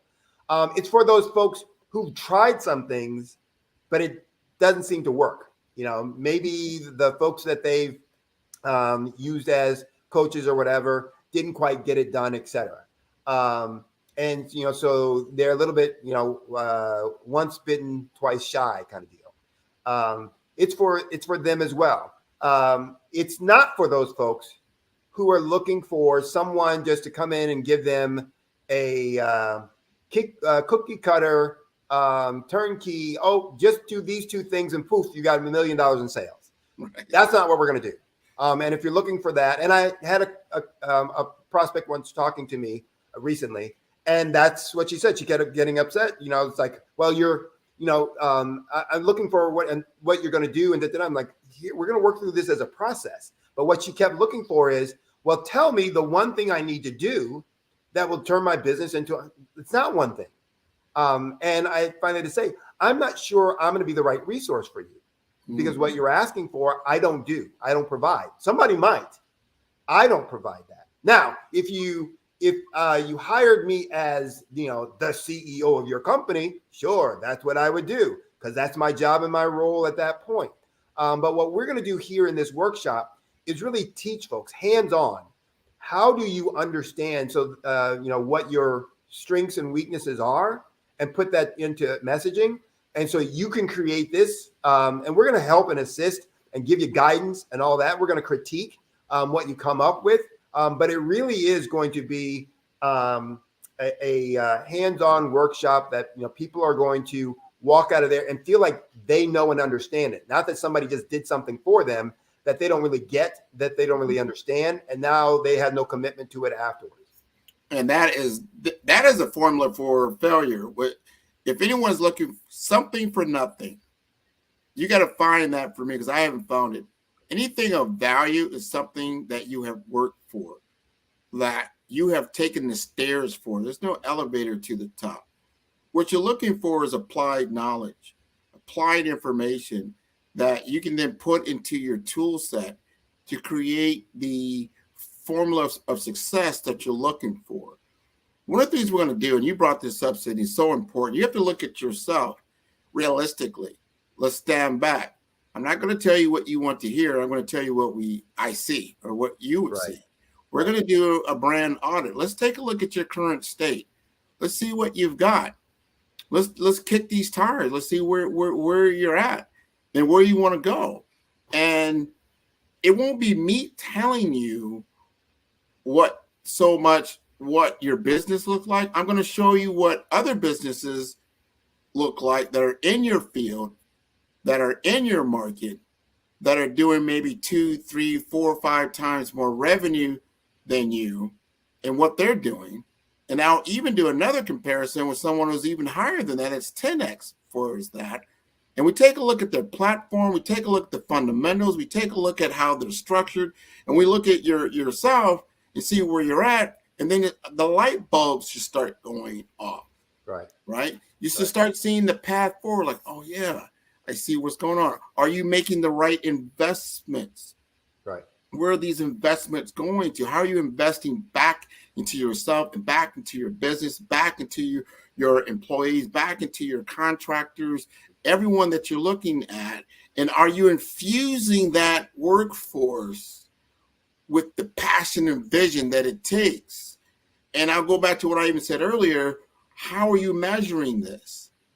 Exactly. What does your measurement structure look like? How are you measuring the results that you need to gain? And if you don't have these types of things in place, you're going to miss the mark because you're not going to be very, efficient in what you're trying to accomplish. So we want to help you to avoid being part of that statistic that Sydney just talked about. I just talked about. You don't want your business to close. You want your business to evolve. Sometimes you start out in a certain level and you're like, all right, I need to evolve the business. And over time, if you look at a lot of businesses really that have been survived for over 5, 10, 15 years, you'll find out that they don't look like what they did when they first started out. No. They look different. They've morphed, they've changed, they have evolved. And that's what your business should be doing. It'll start out at a certain level. You'll be, I call that crawl state, right? You're crawling, you're an infant. But then you begin to walk, you begin to grow. And before you know it, you begin to run. If you're really going, you're going to begin to fly because your business is evolving. So you can't keep applying the principles that got you through the crawl stage to the next stage. It's going to change, evolve, and grow. But are you changing, evolving with it? And we find that happens as disconnection. Go ahead. And one of the things too, Grant, when you mentioned that, is that much of what was successful or what led to success in the crawl phase was the entrepreneur's determination, their hands-on, their skill, their technology, their technical capabilities, etc. Whatever business that was in, because most small businesses are started because we have a capability within a technical area, and we want to make use of that so that we don't have to work for someone else. But we don't know the business of business, and so we're getting success just because we're good technicians of whatever that industry is. Web developers, plumbers, contractors, blah blah blah blah.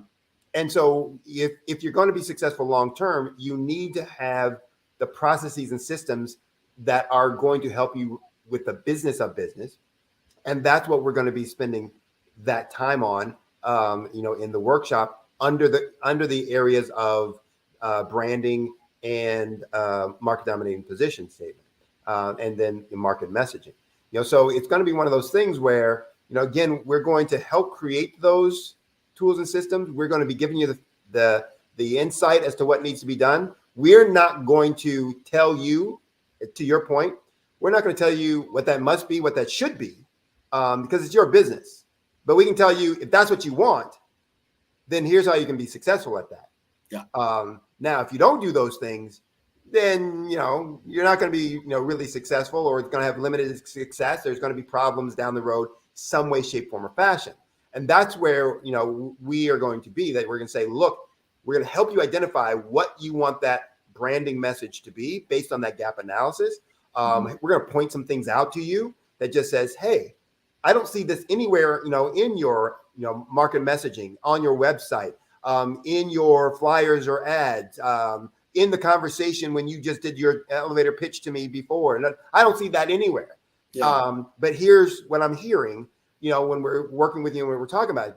How do you get that, into your messaging, or you need to get that into your messaging so that you're going to be more impactful when you're dealing with the target market. So real quick, we got a couple more seconds here. How do they sign up for the program? So the best way probably is go on to Eventbrite. It's going to be virtual for those folks, and so you can be anywhere in the world, and you can participate. The forum is going to start Saturday, October 7th, and it's going to be each Saturday in October. So the 7th, the 14th, the 21st, and the 28th. It's going to be in the morning in the Eastern Standard Time Zone, and then accordingly in your time zone. The registration is on Eventbrite, and so you know what? We can't put a link in here. No, but that's okay. You are in the right place at the right time. The Black Business Network opens again for its Black Business Olympics, a 24/7 broadcast on business, strategies, global branding, social media marketing, finance, advertisement, and much, much more. Featuring the top, most powerful